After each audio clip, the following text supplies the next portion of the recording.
आलेल्या एका डॉक्युमेंटचं, एका अत्यंत महत्वाच्या जाहीरनाम्याचं प्रकाशन या ठिकाणी संपन्न होणार आहे.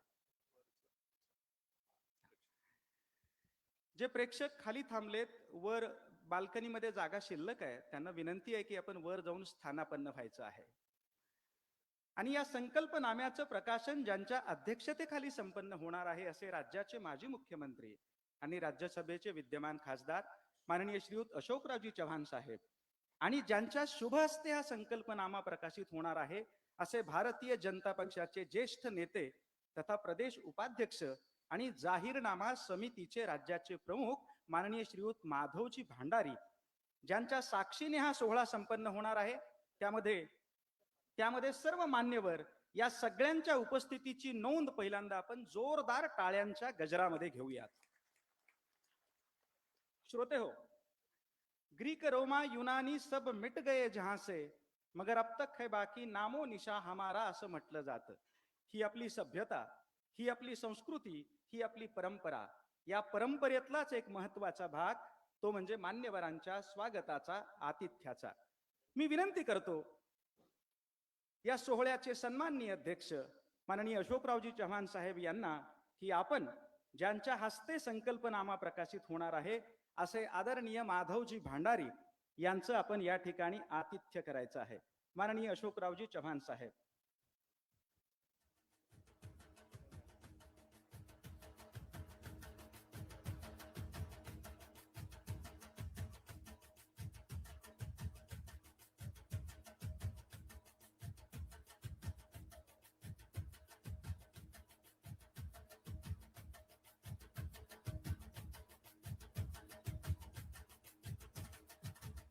धन्यवाद. मराठी भाषेत असं म्हटलं जातं, घार हिंडते आकाशी, चित्त तिचे पिलांपाशी. म्हणून दिल्लीत असो अथवा मुंबईत असो, देशात असो अथवा विदेशात असो, जिथे कुठे असेल आणि जे जे जगात उत्तम असेल ते नांदेडमध्ये आणलं पाहिजे आणि नांदेड अहेडच राहायला पाहिजे असं ज्यांचं स्वप्न असतं आणि त्या स्वप्नाच्या पूर्ततेचा ध्यास असतो, असे आजच्या या सोहळ्याचे अध्यक्ष माननीय अशोकरावजी चव्हाण साहेब यांचं स्वागत महानगर अध्यक्ष श्रीयुत अमरनाथजी राजूरकर आणि जाहीरनामा समितीचे प्रमुख तथा प्रवक्ते संतोषजी पांडागळे यांनी करावं अशी मी त्यांना विनंती करतो.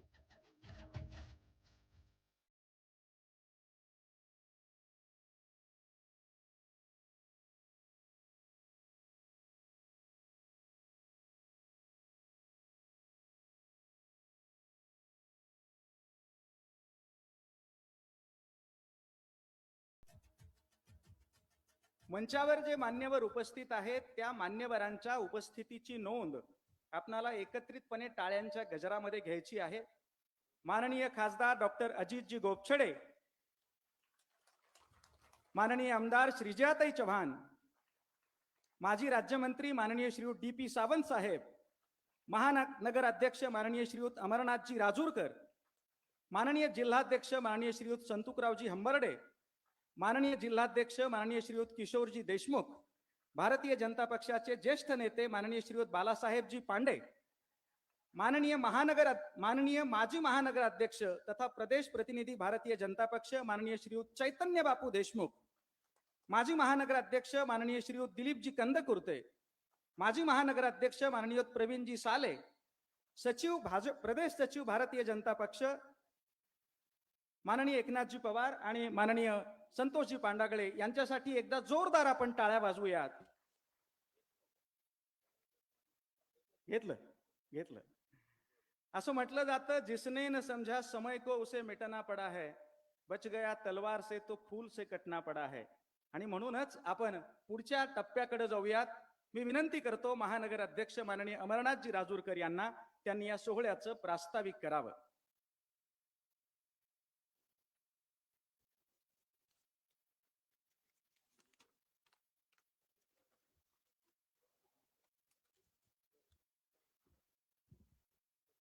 आजच्या ह्या नांदेड मनपा निवडणुकीच्या निमित्ताने भारतीय जनता पक्षातर्फे जो संकल्पनामा आज आपण त्याचं लोकार्पण करत आहोत, या कार्यक्रमाचे अध्यक्ष राज्याचे माजी मुख्यमंत्री आदरणीय अशोकरावजी चव्हाण साहेब, ज्यांच्या हस्ते आपल्या संकल्पनाम्याचं प्रकाशन होणार आहे, भारतीय जनता पक्षाचे राज्य उपाध्यक्ष तथा महाराष्ट्राच्या जाहीरनाम्याचे समितीचे अध्यक्ष आदरणीय माधवरावजी, या ठिकाणी उपस्थित असलेले खासदार डॉक्टर अजितजी गोपछडे साहेब,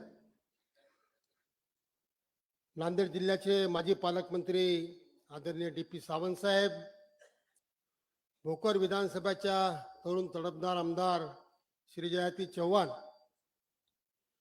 भारतीय जनता पक्षाचे दक्षिणचे अध्यक्ष संतोषरावजी हंबर्डे, उत्तरचे अध्यक्ष आमचे किशोरभाऊ देशमुख, भारतीय जनता पक्षाचे ज्येष्ठ नेते आदरणीय बाळासाहेबजी पांडे साहेब,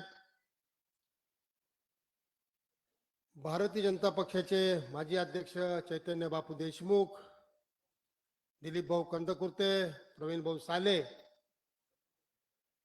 माझे सहकारी संतोष पांडागळे, या ठिकाणी उपस्थित भारतीय जनता युवा मोर्चाचे अध्यक्ष क्षीरसागरजी, माजी स्टँडिंग कमिटी चेअरमन स्वामीजी, माजी उपमहापौर चे पवळेजी, इथं उपस्थित सर्व पत्रकार बंधू, इलेक्ट्रॉनिक्स मीडियाचे सर्व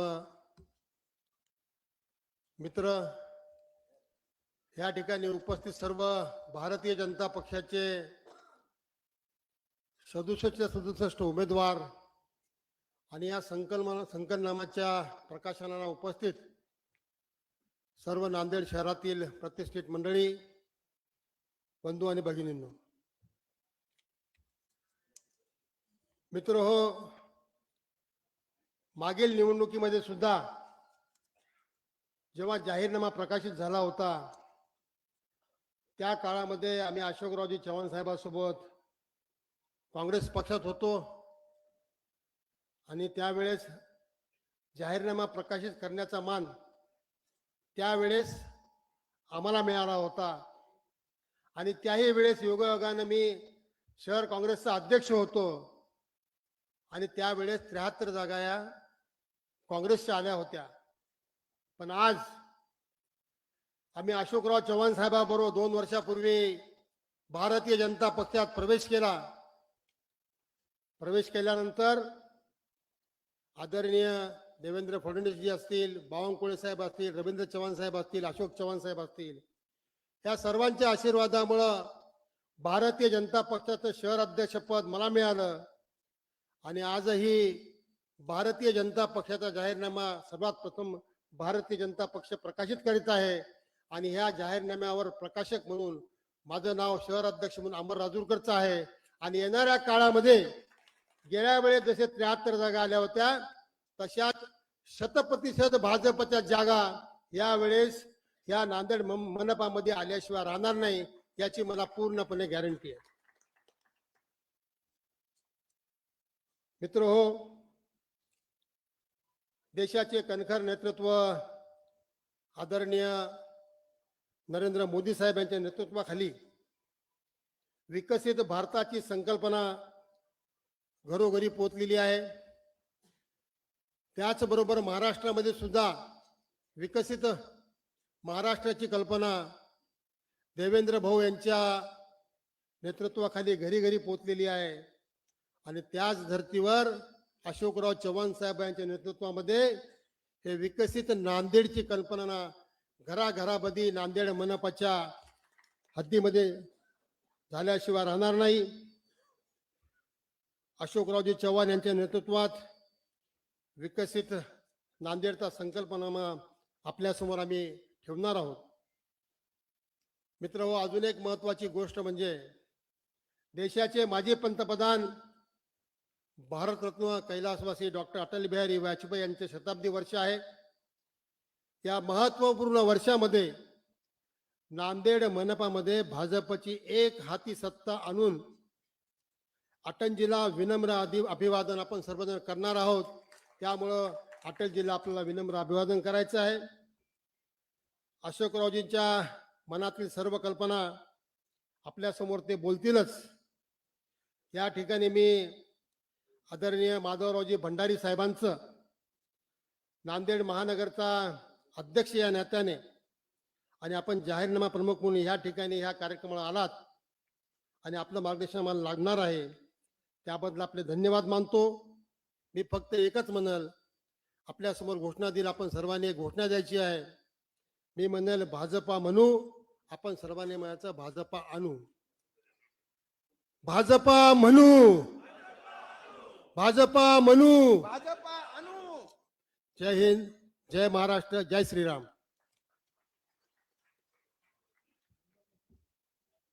धन्यवाद. संकल्पनामा काय आहे, कसा आहे, नांदेडच्या विकासाची जी ब्ल्यू प्रिंट आहे ती नेमकी कशी असणार आहे, हे एका चलचित्रपटाच्या माध्यमातून आपण बघणार आहोत. मी विनंती करतो की हा चलचित्रपट प्रदर्शित करावा.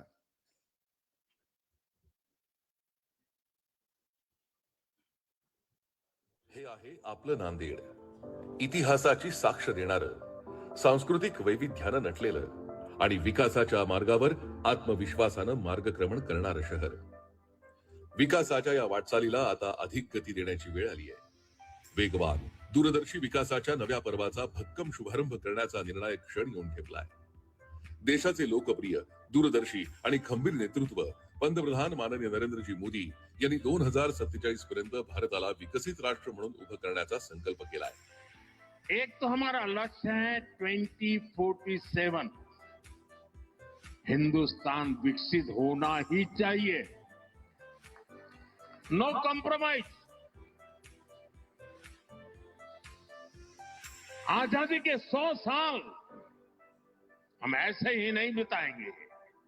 आजादी के 100 साल ऐसे मनाएंगे कि दुनिया में विकसित भारत का झंडा फहरता होगा.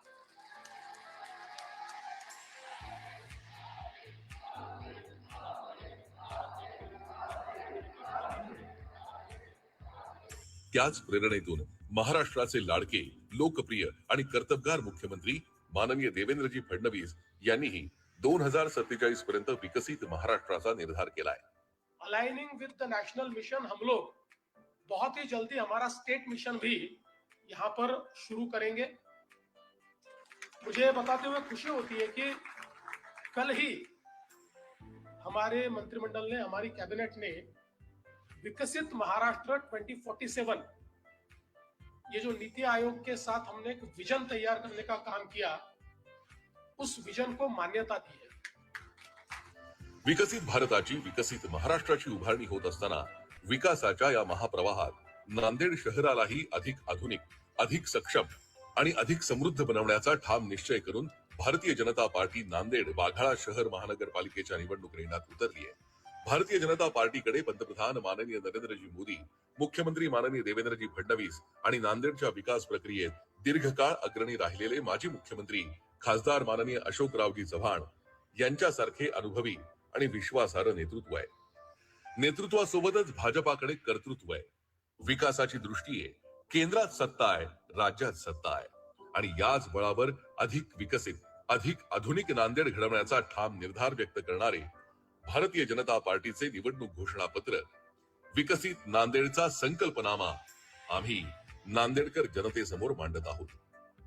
माननीय खासदार अशोकरावजी चव्हाण यांनी केंद्र आणि राज्य सरकारच्या माध्यमातून आजवर नांदेडची अनेक विकास कामं, विविध प्रकल्प मार्गी लावलेत. नांदेड जालना द्रुतगती महामार्गाच्या माध्यमातून नांदेड शहराला हिंद हृदय सम्राट बाळासाहेब ठाकरे नागपूर मुंबई समृद्धी महामार्गाशी जोडण्याचं महत्वपूर्ण काम सुरू झालंय.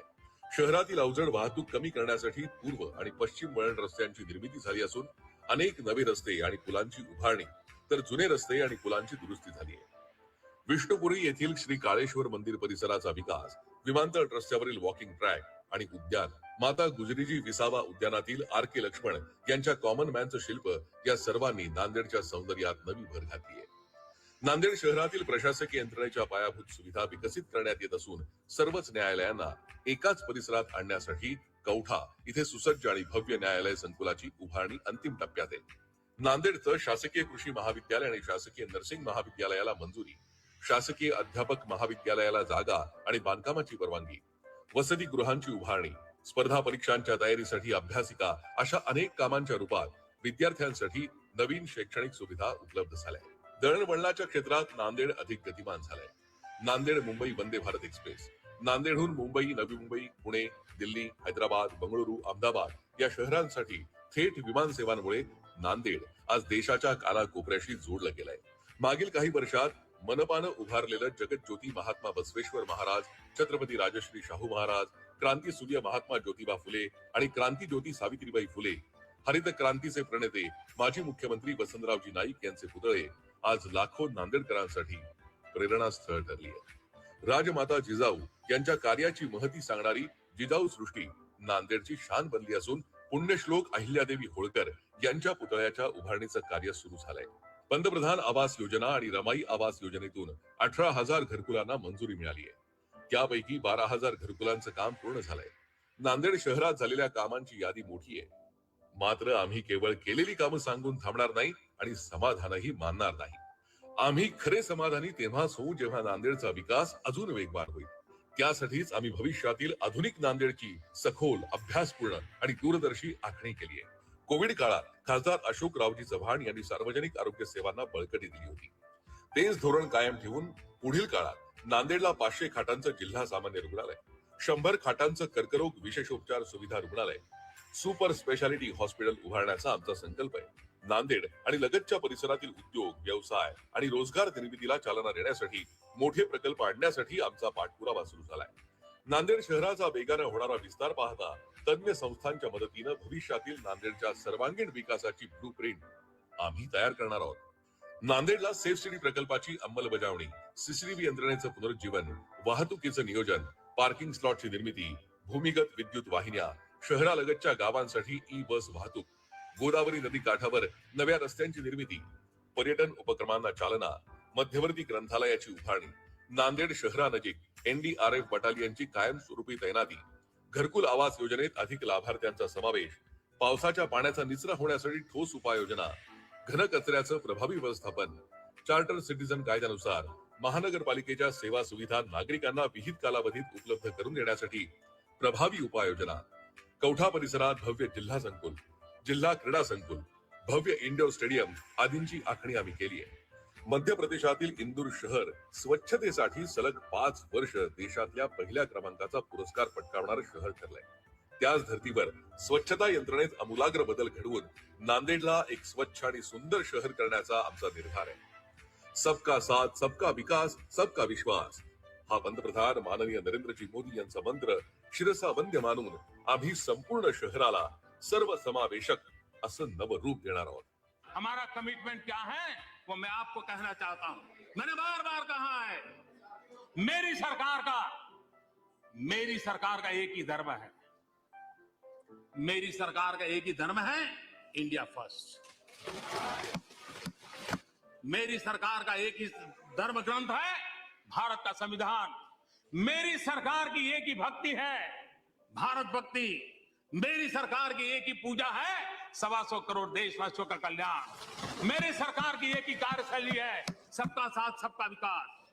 और इसलिए हम संविधान को लेकर के, संविधान की सीमा में रह करके देश को आगे बढ़ाना चाहते हैं.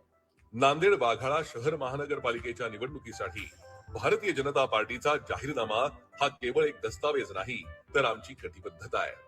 नांदेडच्या प्रत्येक नागरिकाला दिलेलं वचन आहे आणि आम्हाला पूर्ण विश्वास आहे. पंतप्रधान माननीय नरेंद्रजी मोदी, मुख्यमंत्री माननीय देवेंद्रजी फडणवीस यांच्या नेतृत्वात आणि त्यांच्या सहकार्यानं दिलेला प्रत्येक शब्द आम्ही प्रत्यक्षात उतरवून दाखवू. अधिक विकसित, आधुनिक आणि समृद्ध नांदेड घडवून दाखवू. आणि म्हणून मी तुम्हाला विनंती करण्याकरता आलो आहे, भारतीय जनता पक्षाची सत्ता बसवावी लागेल.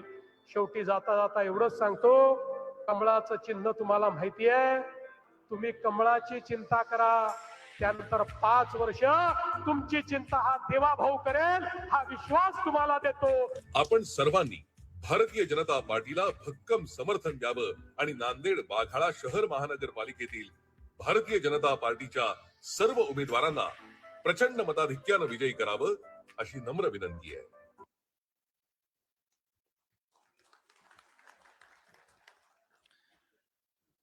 नरहर कुरुंदकर यांनी एके ठिकाणी असं म्हटलंय, नुसतं सत्य कळल्याने समाज मोठा होत नसतो, सत्याला स्वप्नाची जोड द्यावी लागते. आणि म्हणून नांदेडचं स्वप्न काय आहे हे आपण या माध्यमातून समजून घेतलं. मी मंचावरील मान्यवरांना आता विनंती करणार आहे की हा जो संकल्पनामा आहे याचं प्रकाशन आपल्या सगळ्यांच्या साक्षीनं होणार आहे. ज्यांच्या शुभ हस्ते हे प्रकाशन होणार आहे असे भारतीय जनता पक्षाचे ज्येष्ठ नेते माननीय माधवजी भांडारी, ज्यांच्या अध्यक्षतेखाली हा सोहळा संपन्न होतोय असे माजी मुख्यमंत्री तथा राज्यसभेचे खासदार अशोकरावजी चव्हाण साहेब, ज्यांच्या उपस्थितीत हा सोहळा संपन्न होतो आहे असे माननीय खासदार डॉक्टर अजितजी गोपछडे, माननीय डी.पी. सावंत साहेब, माननीय बालासाहेबजी पांडे,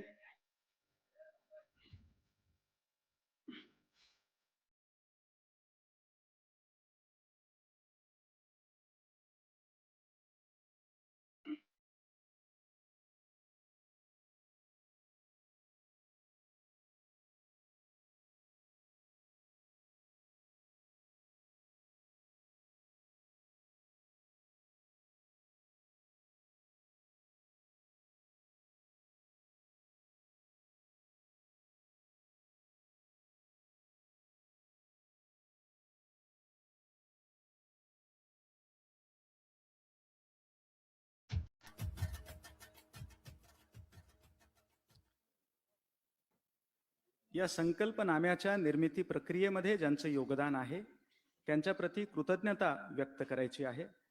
मी माननीय अशोकरावजी चव्हाण साहेब यांना अशी विनंती करेन की या जाहीरनाम्याचं ज्यांनी संपादन केलेलं आहे असे श्रीयुत संतोषजी पांडागळे यांचा या ठिकाणी सत्कार करायचा आहे. मी विनंती करतो चव्हाण साहेबांना.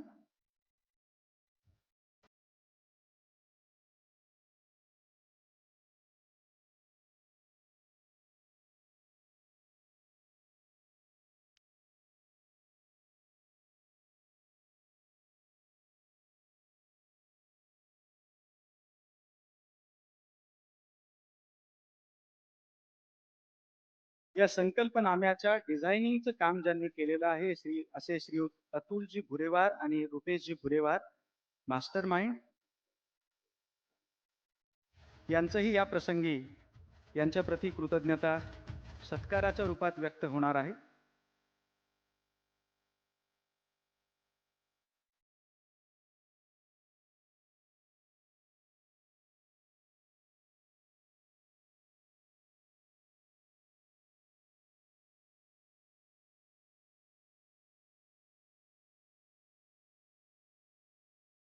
ज्यांच्या अतिशय देखण्या अशा छायाचित्रांनी हा संकल्पनामा नटलेला आहे असे छायाचित्रकार सचिनजी मोहिते यांचाही सत्कार या ठिकाणी संपन्न होणार आहे.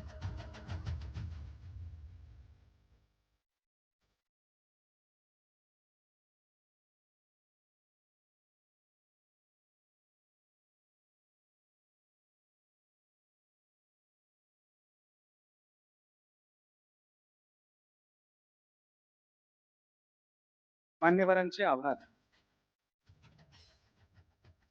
संकल्पनाम्यात जे जे सचिनच्या फोटोमध्ये आपल्याला दिसतं आहे ते नांदेड आणि येणाऱ्या काळामध्ये जे नांदेड आहे त्यातला बदल पण आपल्याला पाहायला मिळणार आहे. आता आपण भाषणांकडे वळूयात. अंत्योदयाची संकल्पना प्रत्यक्षामध्ये उतरविण्यासाठी झटणारे राज्यसभेचे माननीय खासदार डॉक्टर अजितजी गोपछडे यांना मी अशी विनंती करतो की या प्रसंगी आपण श्रोत्यांना संबोधित करावं. अजितजी गोपछडे.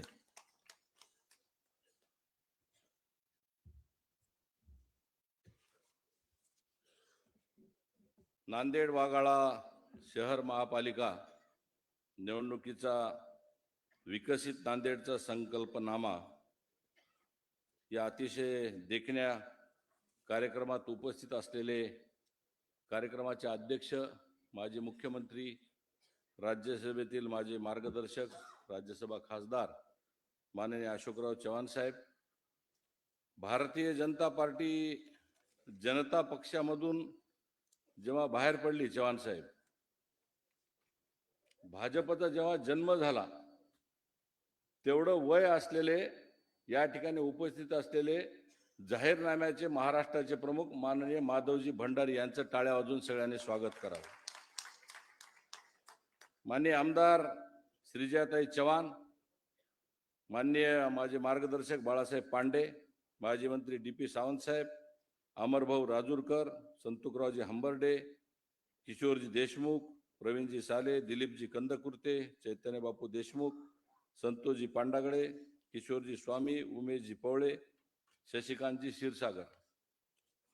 खरं तर या सगळ्या मंडळींच्या उपस्थितीत सगळ्यांच्या मार्गदर्शनाने हा जाहीरनामा तर झालायच, त्यासोबत आमच्या सर्व उमेदवारांना, ज्या ज्या उमेदवारांना तिकीट मिळालेत त्यांचं देखील टाळ्याच्या कडकडाटात सगळ्यांनी अभिनंदन करावं की आमचे खरे लढवय शिलेदार हे सगळेजण या ठिकाणी उपस्थित आहेत.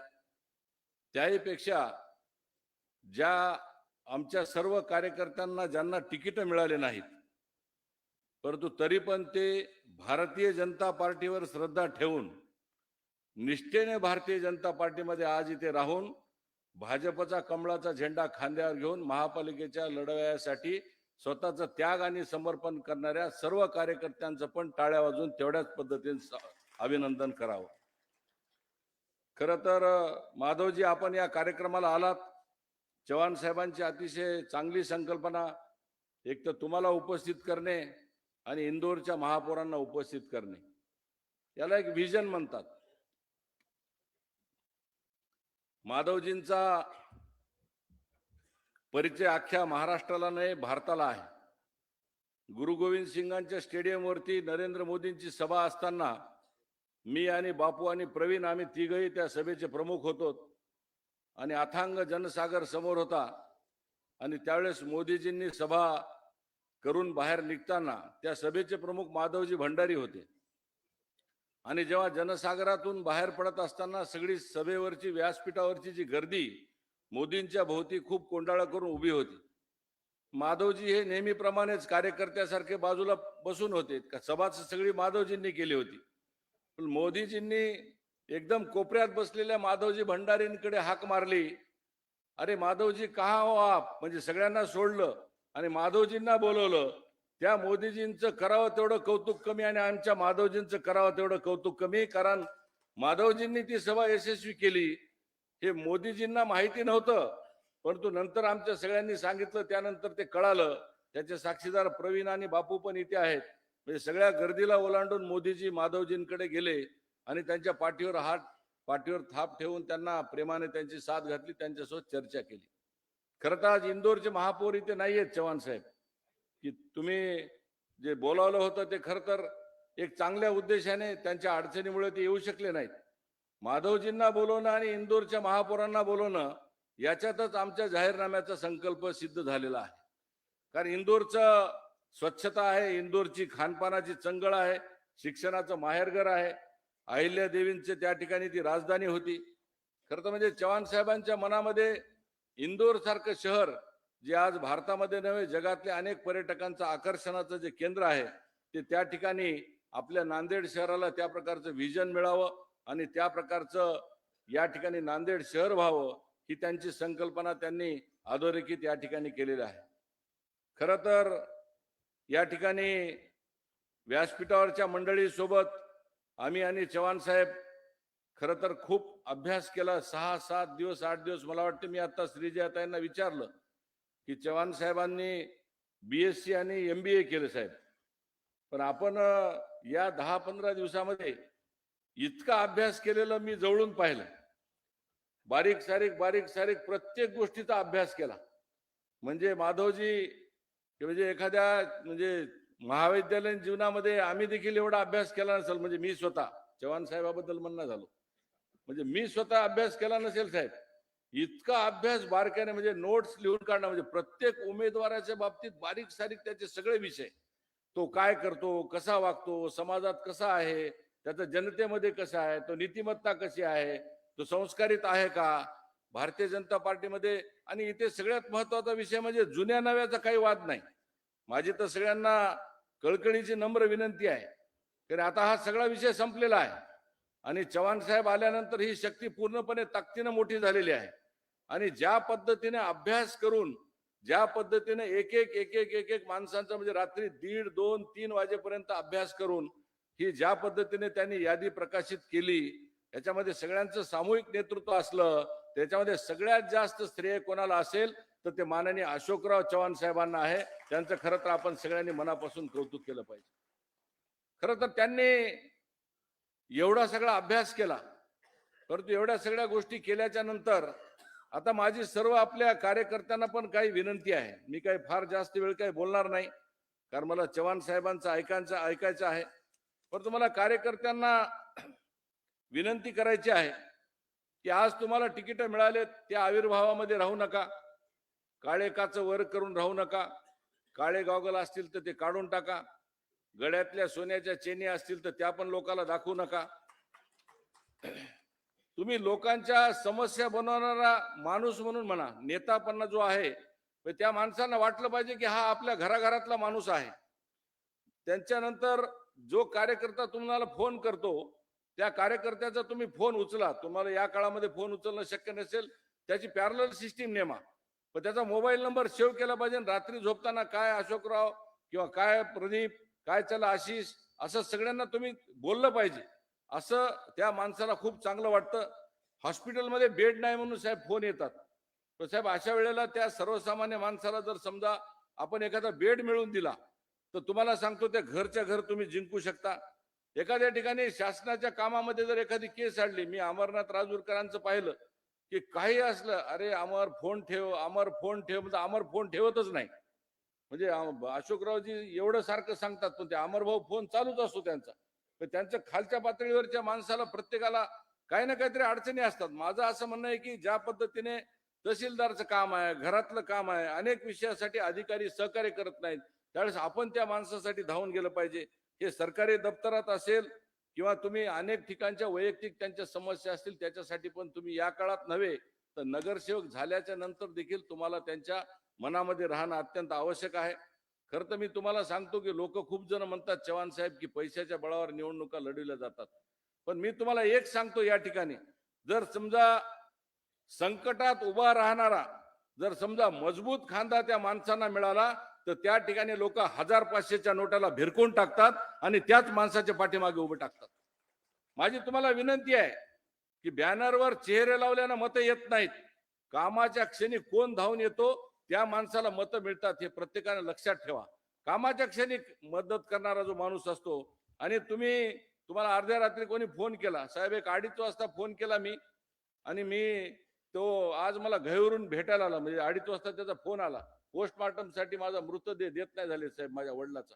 अमरभाऊ हे आपण सगळेजण करतो, पण अशा प्रकारची देखील जाणीव आपण सगळ्यांनी ठेवली पाहिजे, जेणेकरून अशा छोट्या मोठ्या विषयांमध्ये निवडणूक असल्यानंतर हे सगळं काही तुमच्या त्यांना शक्य नाही, पण तुमचं ऑफिस असं निर्माण करा, कार्यकर्त्यांची एक टीम निर्माण करा, आलेला प्रत्येक फोन तुम्ही रिसीव्ह करा, आणि हे उपयोगी राहणं आणि मदतीस जाणं हे पैशापेक्षा फार मोठं शस्त्र आहे असं मला तुम्हाला सांगायचं आहे.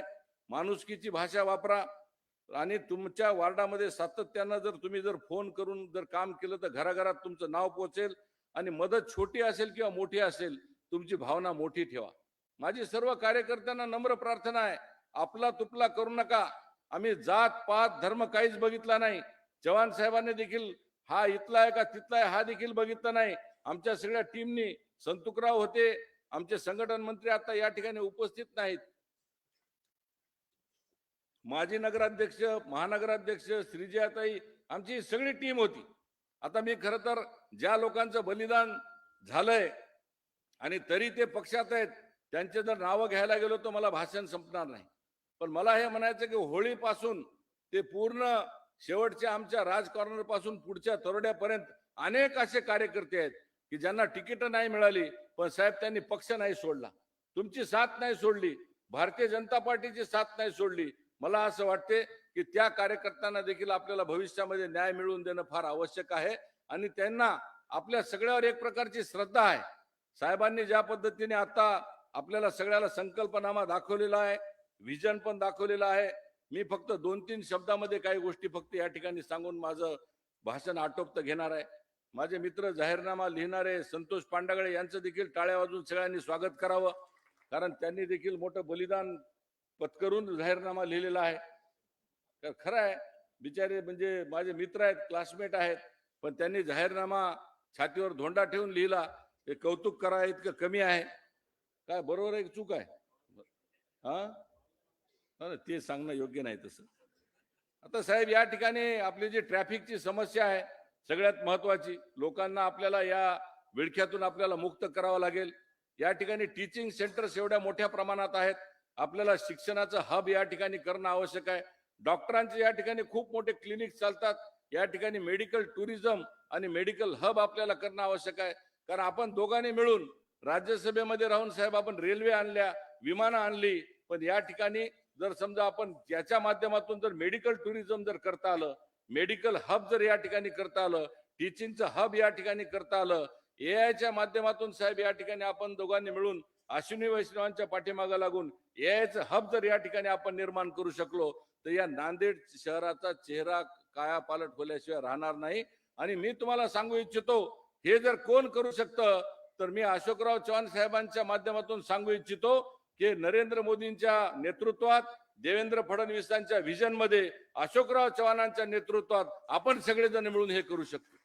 त्यामुळे या ठिकाणी गोदावरी नदीची स्वच्छता असेल, गोदावरी नदीच्या बाजूचे आजूबाजूचे घाट असतील, काही ठिकाणी साहेब आपण लंडनला गेलो होतो, त्या ठिकाणी थेम्स नदी देखील गोदावरी नदी जसे नांदेडच्या मधोमध जाते त्या पद्धतीने आपण दोघं फिरलो. त्या ठिकाणी आपण पाहिलं की सायकलिंगचं शहर झालं साहेब, ते तिथं वाहनं देखील कमी झाले. म्हणजे सायकलिंगचं शहर असलेलं लंडन मी आणि चव्हाण साहेबांनी बघितलं. म्हणजे धूर नाही, प्रदूषण नाही, आपल्या इथलं देखील धूळ नाही, प्रदूषण नाही, अशा प्रकारचे विजन माझ्या मताने चव्हाण साहेबांच्या मनामध्ये अनेक दिवसापासून आहे. या ठिकाणी गुरुद्वारा आहे साहेब, खरं तर गुरु गोविंद सिंगांची पवित्र या ठिकाणी स्थळ आहे. गुरु ग्रंथ साहेबांची या ठिकाणी स्थापना झालेली आहे. भविष्यामध्ये आपण जर समजा याला होली सिटी जर करता आलं आणि नशामुक्त नांदेड करता आलं तर ती सगळ्यात मोठी श्रद्धांजली गुरु गोविंद सिंगांच्यासाठी प्रति राहील असं मला वाटते. या ठिकाणी डॉक्टर लेनचा असेल विषय किंवा पेशंटची येणारी अडचण असेल, त्या ठिकाणी देखील मल्टी स्टोरी पार्किंग करून ट्रॅफिकची समस्या आपल्याला सोडवता येईल का? आत्ताच आपण काळेश्वरला जाऊन आलात साहेब, आदरणीय BN चव्हाण साहेबांच्या अस्थि विसर्जन करून आलात. खरं तर माझ्याही कुटुंबाचे आणि त्यांचे खूप जवळचे संबंध होते, पण मी माधवजींना घ्यायला गेलो आणि तुम्ही त्या तिकडे गेलात. खरं तर साहेब, त्या काळेश्वरच्या त्या जलाशयाला विदेशी पर्यटक खूप मोठ्या प्रमाणावरती येऊ शकतात. ते पर्यटक त्या जलाशयाच्या मध्ये बोटिंगसाठी आकर्षण करता येतं, जलपर्यटनाची व्यवस्था करता येऊ शकते, गुरुद्वाऱ्याचं दर्शन करता येऊ शकते. आणि आपल्याला सगळ्यात महत्वाचं साहेब, सगळ्यांचा या ठिकाणी जो आहे तो कचरा शून्य केलेलं नांदेड. जर आपल्याला जर समजा सॉलिड वेस्ट मॅनेजमेंटच्या माध्यमातून जर हे स्वच्छ गोदावरी नदीची थीम जर आपण नांदेड शहरामध्ये केली तर प्रदूषण मुक्त नांदेड, तंबाखू मुक्त नांदेड आणि भविष्यामध्ये काँग्रेस मुक्त नांदेड देखील आपल्याला करायची, आपल्याला तयारी आपल्याला करावी लागेल. कारण ज्या पद्धतीने आपण हे सगळं काही करायला लागलो, एक प्रकारे नांदेड मधल्या तरुणांना व्हिजन देणं, नांदेड मधला हा ऐतिहासिक गुरुद्वारा आंतरराष्ट्रीय दर्जाचं पर्यटन स्थळ बनवणं आणि प्रधानमंत्री मोदीजींच्या माध्यमातून आणि माननीय देवेंद्र फडणवीसांच्या माध्यमातून एक स्मार्ट सिटी, एक चांगल्या प्रकारचं शहर, भविष्यामधलं एक दर्जेदार अशा प्रकारचं शहर आपण सगळेजण मिळून या ठिकाणी करूयात. मी आपल्या सगळ्यांना विनंती करतो की माननीय अशोकराव चव्हाण साहेबांच्या नेतृत्वामध्ये जी काही टीम या ठिकाणी उभे टाकलेली आहे त्या सगळ्या टीमच्या पाठीमागं आपण सगळ्यांनी झोकून देऊन काम करावं. माझी पत्रकार बंधूंना पण विनंती आहे, मीडिया आणि इलेक्ट्रॉनिक प्रिंटच्या बंधूंना पण माझी विनंती आहे की जे चांगलं आहे ते घ्या. बऱ्याच वेळेला आपल्या माध्यमातून आम्हाला जनतेमध्ये जायची संधी मिळते आणि जनता जनार्दनाला आम्ही जे काही सांगितलंय, आमच्या ज्या काही चांगल्या ज्या अपेक्षा आहेत, आज आम्ही या ठिकाणी वंदे भारत आणली साहेबांच्या मार्गदर्शनातून. पुणे आणि हैदराबादची वंदे भारत पण आम्ही आणणार आहोत. म्हणजे विमानाची तर साहेबांनी चंगळच केलेली आहे. तिरुपती, गोवा, त्या ठिकाणी शिर्डी, अहमदाबाद, बेंगलोर, हैदराबाद, मुंबई, म्हणजे या ठिकाणी कुठल्या ना कुठल्या प्रत्येक विभागामध्ये वेगळ्या पद्धतीच्या सोयी इथल्या सर्वसामान्य माणसांसाठी, गरीब रथ असलेल्या पॅसेंजर ट्रेन पासून ते विमानांपर्यंतच्या अनेक गोष्टींची सोय या नांदेड शहराला आम्ही करून दिलेली आहे. आपण सगळ्यांनी मिळून आमच्या पाठीमागे आशीर्वाद द्यावा. आपण सगळ्यांनी मिळून एक सत्पात्री मतदानाचं दान आमच्या पदरामध्ये टाकावं. भारतीय जनता पार्टीचं मोदीजींचं सरकार, मध्ये देवेंद्र फडणवीसांचं सरकार आणि या ठिकाणचं ट्रिपल इंजिन याच्या माध्यमातून बहुमताने आपल्याला या नगरपालिकेवर आपला कमळाचा झेंडा आणि आरपीआय गटासोबत आपली युती आणि सगळेजण मिळून आपण एका ताकदीने या महापालिकेला एकत्र आणून आपण माननीय मोदीजींना आणि देवेंद्रजींना गिफ्ट म्हणून नांदेडची महापालिका देण्याचं या ठिकाणी आपण वचन आणि संकल्प करू, एवढीच आपल्याला विनंती करतो आणि थांबतो. धन्यवाद.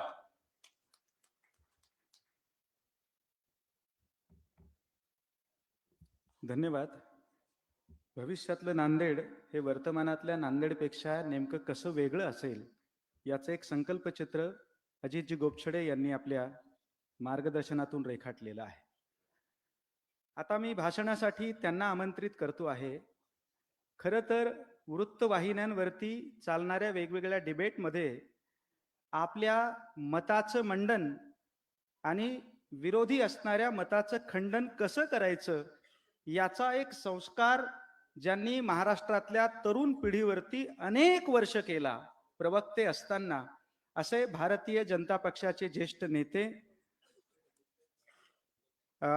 मी त्यांच्याबद्दल असं म्हणायला पाहिजे की विद्वान असूनही विनम्र आणि राजकारणात असूनही विवेकी राहणारे लोक खूप कमी असतात. माननीय माधवजी भांडारी हे तसे आहेत. मी त्यांना विनंती करतो, जोरदार टाळ्यांच्या गजरामध्ये आपण त्यांना या ठिकाणी निमंत्रित करूयात की आपण या श्रोत्यांना संबोधित करावं. माननीय माधवजी.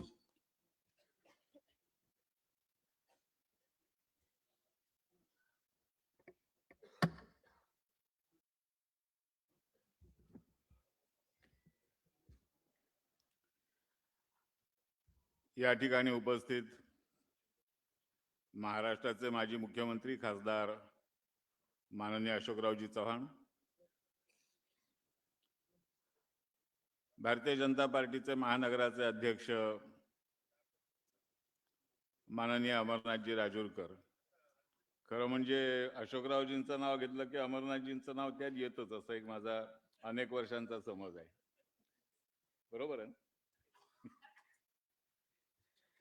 मंचावर उपस्थित असलेले डीपी सावंत साहेब, ॲडव्होकेट श्रीजाताई चव्हाण, आमचे मित्र खासदार अजितरावजी गोपछेडे, भारतीय जनता पार्टीचे नांदेड शहरातले पहिल्या 1-2 पिढ्यांमधले नेते कार्यकर्ते बाळासाहेब पांडे, संतोकराव हंबर्डे, किशोरजी देशमुख, माझे खूप जुने सहकारी चैतन्य देशमुख आणि प्रवीण साले, दिलीपजी कंदकुर्ते, संतोषजी पंडागळे, या जाहीरनाम्याचं संपादन ज्यांनी केलं आणि खूप चांगला जाहीरनामा ज्यांनी आपल्या समोर मांडला, किशोरजी स्वामी, उमेश पवळे, अशोकजी क्षीरसागर, शीतलजी खांडील आणि आपण उपस्थित सर्व भारतीय जनता पार्टीचे कार्यकर्ते बंधू भगिनींनो, सर्वप्रथम मी आपल्याला आजच सुरू झालेल्या नव्या वर्षाच्या 2026च्या हार्दिक शुभेच्छा देतो. आणि या नव्या वर्षात पदार्पण करत असताना भारताने एक खूप मोठा टप्पा गाठलाय, खूप मोठा पल्ला गाठलाय की जर्मनीला, जपानला मागे टाकून आपण 3ऱ्या क्रमांकाची अर्थव्यवस्था जगामध्ये बनलो आहोत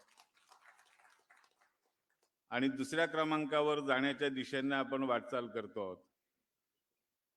या नव्या वर्षासाठी आपल्याला सर्व देशाला, देशवासियांना, स्वतःला सुद्धा आपण शुभेच्छा देऊ आणि विकसित भारताचा जो संकल्प, 2047 सालचा एक समर्थ संपन्न भारताचा संकल्प, जो माननीय मोदीजींच्या नेतृत्वाखाली आपण सोडला, त्या संकल्पाला बळकटी आणण्यासाठी माननीय देवेंद्रजींच्या दृष्टिकोनानुसार, दूरदृष्टीनुसार महाराष्ट्राला देशातली सर्वात मोठी अर्थव्यवस्था बनवण्याचा संकल्प सोडून आपण काम करतो आणि त्याला जोड म्हणून आता माननीय अशोकरावांनी आपल्या नांदेड शहराचा, नांदेड महानगराचा एक विकासाचा आराखडा आपल्या समोर सादर केलाय.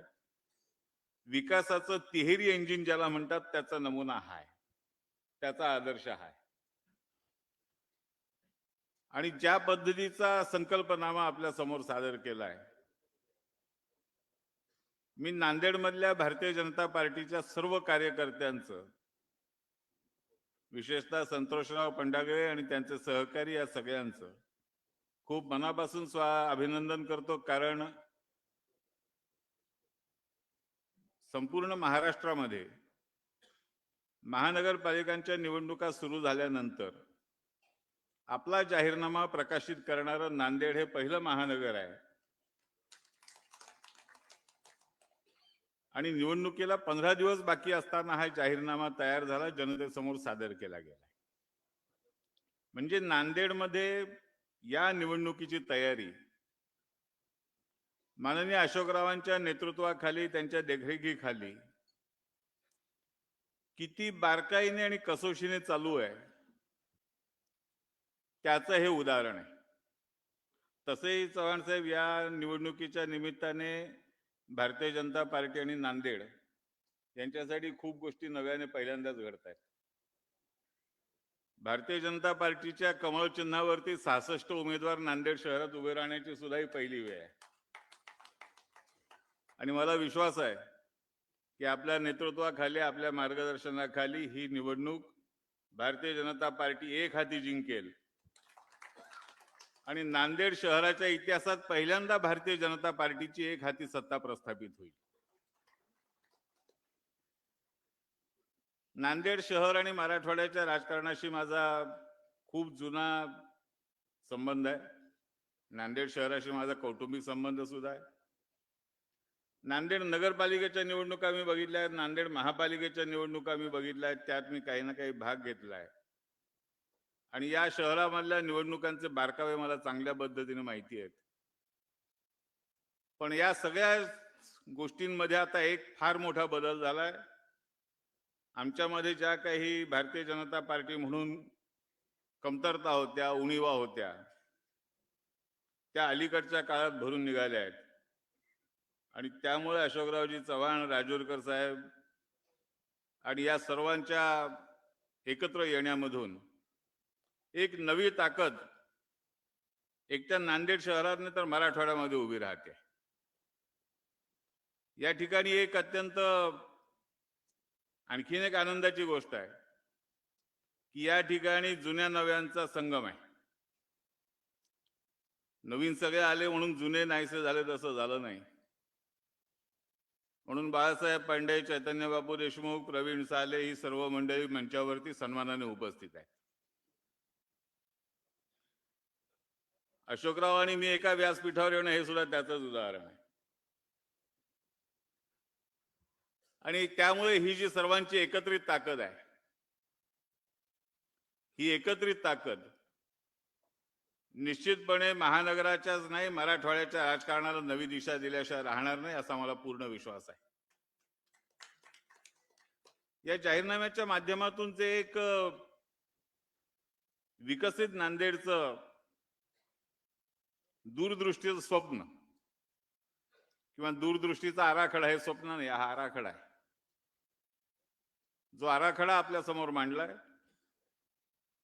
तो पूर्ण करण्याची क्षमता निश्चितपणे चव्हाण साहेबांच्या नेतृत्वात आहे. आमच्या अजितरावांनी, चव्हाण साहेबांनी किती बारकाईने सगळा अभ्यास केला त्याचं वर्णन केलं. पण गोपचडे साहेब, हा वारसा चव्हाण साहेबांना माननीय शंकररावांकडून मिळालेला आहे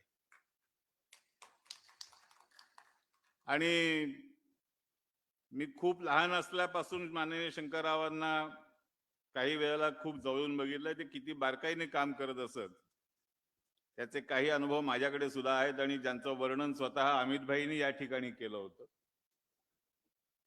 खुद्द अटलजींनी माननीय शंकररावांबद्दल खूप गौरवोद्गार काढले होते, मोदी साहेबांनी काढले होते, देवेंद्रजींनी खूप त्यांच्याबद्दल गौरवोद्गार काढलेले आहेत. आणि त्यांचं हे जे प्रशासनातलं कौशल्य आहे, त्यांचा हा जो प्रशासनातला बारकाव्यांवरची पकड आहे, ती अशोकरावांकडे आलेली आहे. आणि त्यामुळे त्यांच्या ह्या अनुभवाचा, त्यांच्या ह्या कौशल्याचा उपयोग हा निश्चितपणे नांदेड शहराला झाल्याशिवाय राहणार नाही. नांदेड शहराला विकासाच्या खूप संधी आहेत. एकतर मराठवाड्यातलं वैशिष्ट्यपूर्ण शहर, गोदावरीचा आशीर्वाद, गुरु गोविंद सिंगांचं स्थान आणि शेतीचं एक वैशिष्ट्यपूर्ण महत्व, अशा सगळ्या गोष्टींचा संगम या ठिकाणी घडलेला आहे. आणि याचा जर योग्य उपयोग केला, याचा जर योग्य दिशेने वापर केला, तर येणाऱ्या काही वर्षांमध्ये नांदेड हे मराठवाड्याचं एक मोठं केंद्र बनू शकतं, यामध्ये काही शंका नाही. त्यासाठी लागणाऱ्या सगळ्या क्षमता नांदेडमध्ये आहेत, फक्त त्यांचा योग्य पद्धतीने वापर झाला पाहिजे.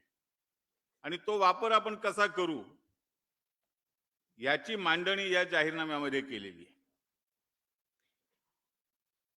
गुरु गोविंद सिंगांचा भूमी हा नांदेडसाठी इतका मोठा वरदान आहे की या आधारावरती वाराणसी अयोध्येसारखं स्थान नांदेड मिळवू शकतं. गुरु गोविंद सिंगांचं बलिदान या ठिकाणी जे झालं, हे काही केवळ एकट्या शीख समाजाचा मुद्दा नाहीये. गुरु गोविंद सिंगांचा संघर्ष, गुरु गोविंद सिंगांचं बलिदान हा सगळा विषय भारतावरच्या मुस्लिम आक्रमणाचा, भारतावरच्या मोगल आक्रमणाच्या विरोधातला संघर्ष होता. औरंगजेबाशी त्यांनी केलेला कडवा संघर्ष होता. मुघल सत्तेशी केलेला संघर्ष होता. राम जन्मभूमीच्या बचावासाठी, राम जन्मभूमीच्या मुक्तीसाठी जो शेवटचा लढा झाला, त्याच्यामध्ये गुरु गोविंद सिंगांनी पाठवलेल्या निहंग शिखांचा खूप मोठा सहभाग होता, खूप मोठा वाटा होता. आणि निहंग शिखांच्या त्या बलिदानामुळे अनेक वर्ष अयोध्येची राम जन्मभूमी ही आक्रमकांपासून मुक्त राहिली होती. त्याच्यानंतर सुद्धा, इंग्रज आल्यानंतर सुद्धा अयोध्येच्या राम जन्मभूमीवरती पहिला संघर्ष जो सुरू केला, तो एका निहंग शिखाने सुरू केला. त्यामुळे गुरु गोविंद सिंगांचं स्थान जे आहे, गुरु गोविंद सिंगांचं बलिदान जे आहे, गुरु गोविंद सिंगांचा इतिहास जो आहे, तो इतिहास हा या संघर्षाचा इतिहास आहे. त्यांच्या बलिदानामागे ही परंपरा आहे. आणि आपण हा परंपरेचा धागा जिवंत केला पाहिजे. गुरु गोविंद सिंगांची सगळी ओळख, गुरु गोविंद सिंगांचा सगळा इतिहास आणि नांदेड मधलं त्यांचं स्थान, ह्याची ओळख आपण स्वतः करून घेतली पाहिजे, सगळ्या जगाला करून दिली पाहिजे. सगळ्या जगातून सर्व प्रकारचे लोक या ठिकाणी येऊ शकतात, येतील, एवढं महत्व, एवढं महात्म्य गुरु गोविंद सिंगांच्या व्यक्तिमत्वामध्ये आहे. आणि आपण या महानगराच्या माध्यमातून, महानगरपालिकेच्या माध्यमातून ते नक्की करू शकू. स्वामी रामानंद तीर्थांचं कार्य आहे.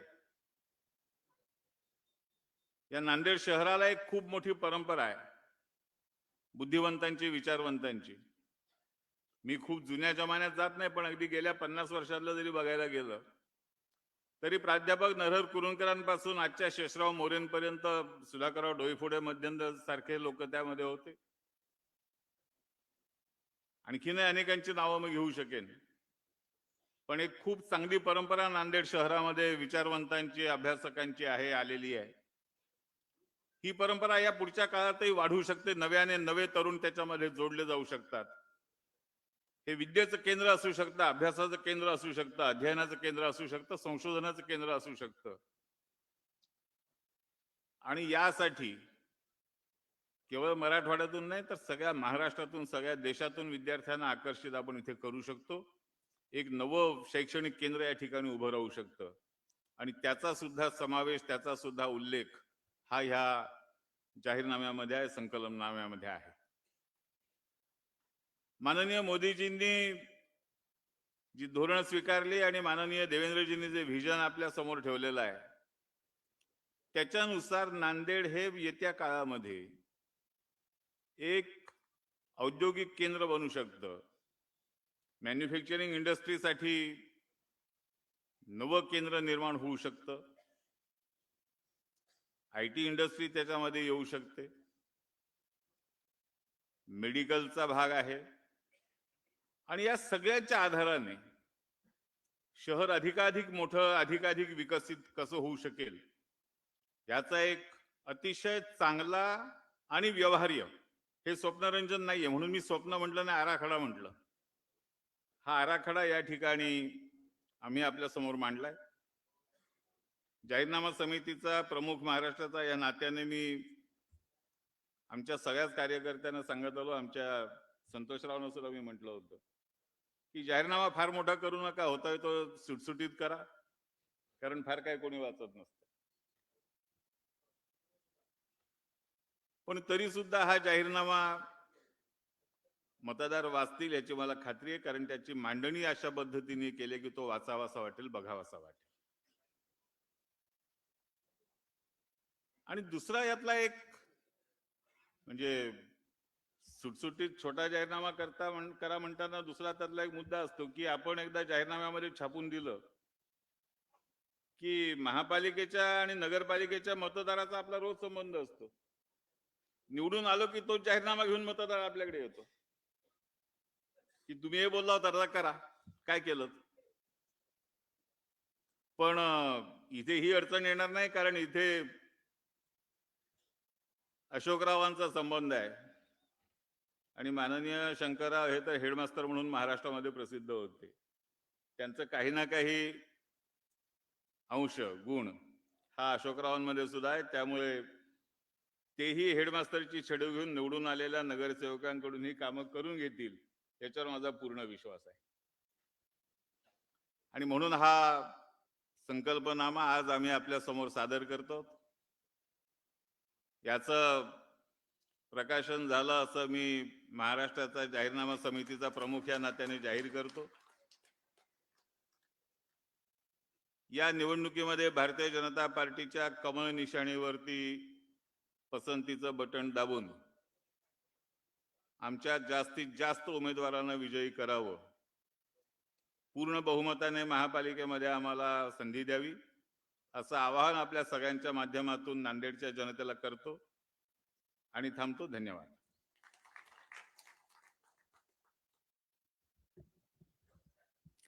धन्यवाद. राजकारणाच्या अनेक व्याख्या आहेत.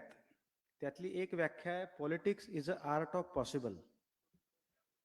म्हणजे राजकारण ही शक्यतांची कला आहे. पण ही शक्यता कधी साध्य होते? त्याला एक इच्छाशक्तीची जोड द्यावी लागते. राजकारणात शक्ती महत्वाची असतेच, पण त्यापेक्षा महत्वाची ठरत असते ती म्हणजे इच्छाशक्ती. आणि म्हणूनच नांदेडचे पहिले नगराध्यक्ष असलेले श्रद्धेय डॉक्टर शंकररावजी चव्हाण त्या काळातल्या नांदेडमध्ये सायकलवरती एक फेरी मारून नांदेडतल्या लोकांच्या काही अडचणी तर नाहीत ना हे समजून घेण्याचा प्रयत्न करत होते. आणि ज्यांचा आता माधवजी भंडारी यांनी उल्लेख केला, चव्हाण साहेबांमध्ये तीच वृत्ती आहे, तीच दृष्टी आहे. म्हणून गर इरादे कच्चे हैं तो बहाने निकलते हैं, लेकिन गर इरादे पक्के हैं तो रास्ते निकलते हैं. आणि चव्हाण साहेबांचं नेतृत्व म्हणजे पक्क्या इराद्याचं आदर्श आणि मूर्तिमंत उदाहरण आहे. मी चव्हाण साहेबांना विनंती करतो की त्यांनी अध्यक्ष म्हणून हा जो संकल्पनाम्याचा सोहळा आहे या सोहळ्याचं अध्यक्षीय समापन, अध्यक्षीय मार्गदर्शन करावं.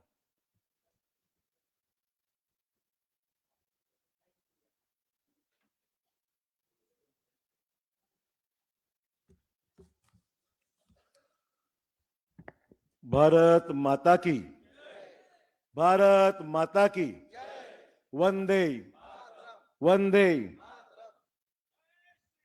जय श्रीराम.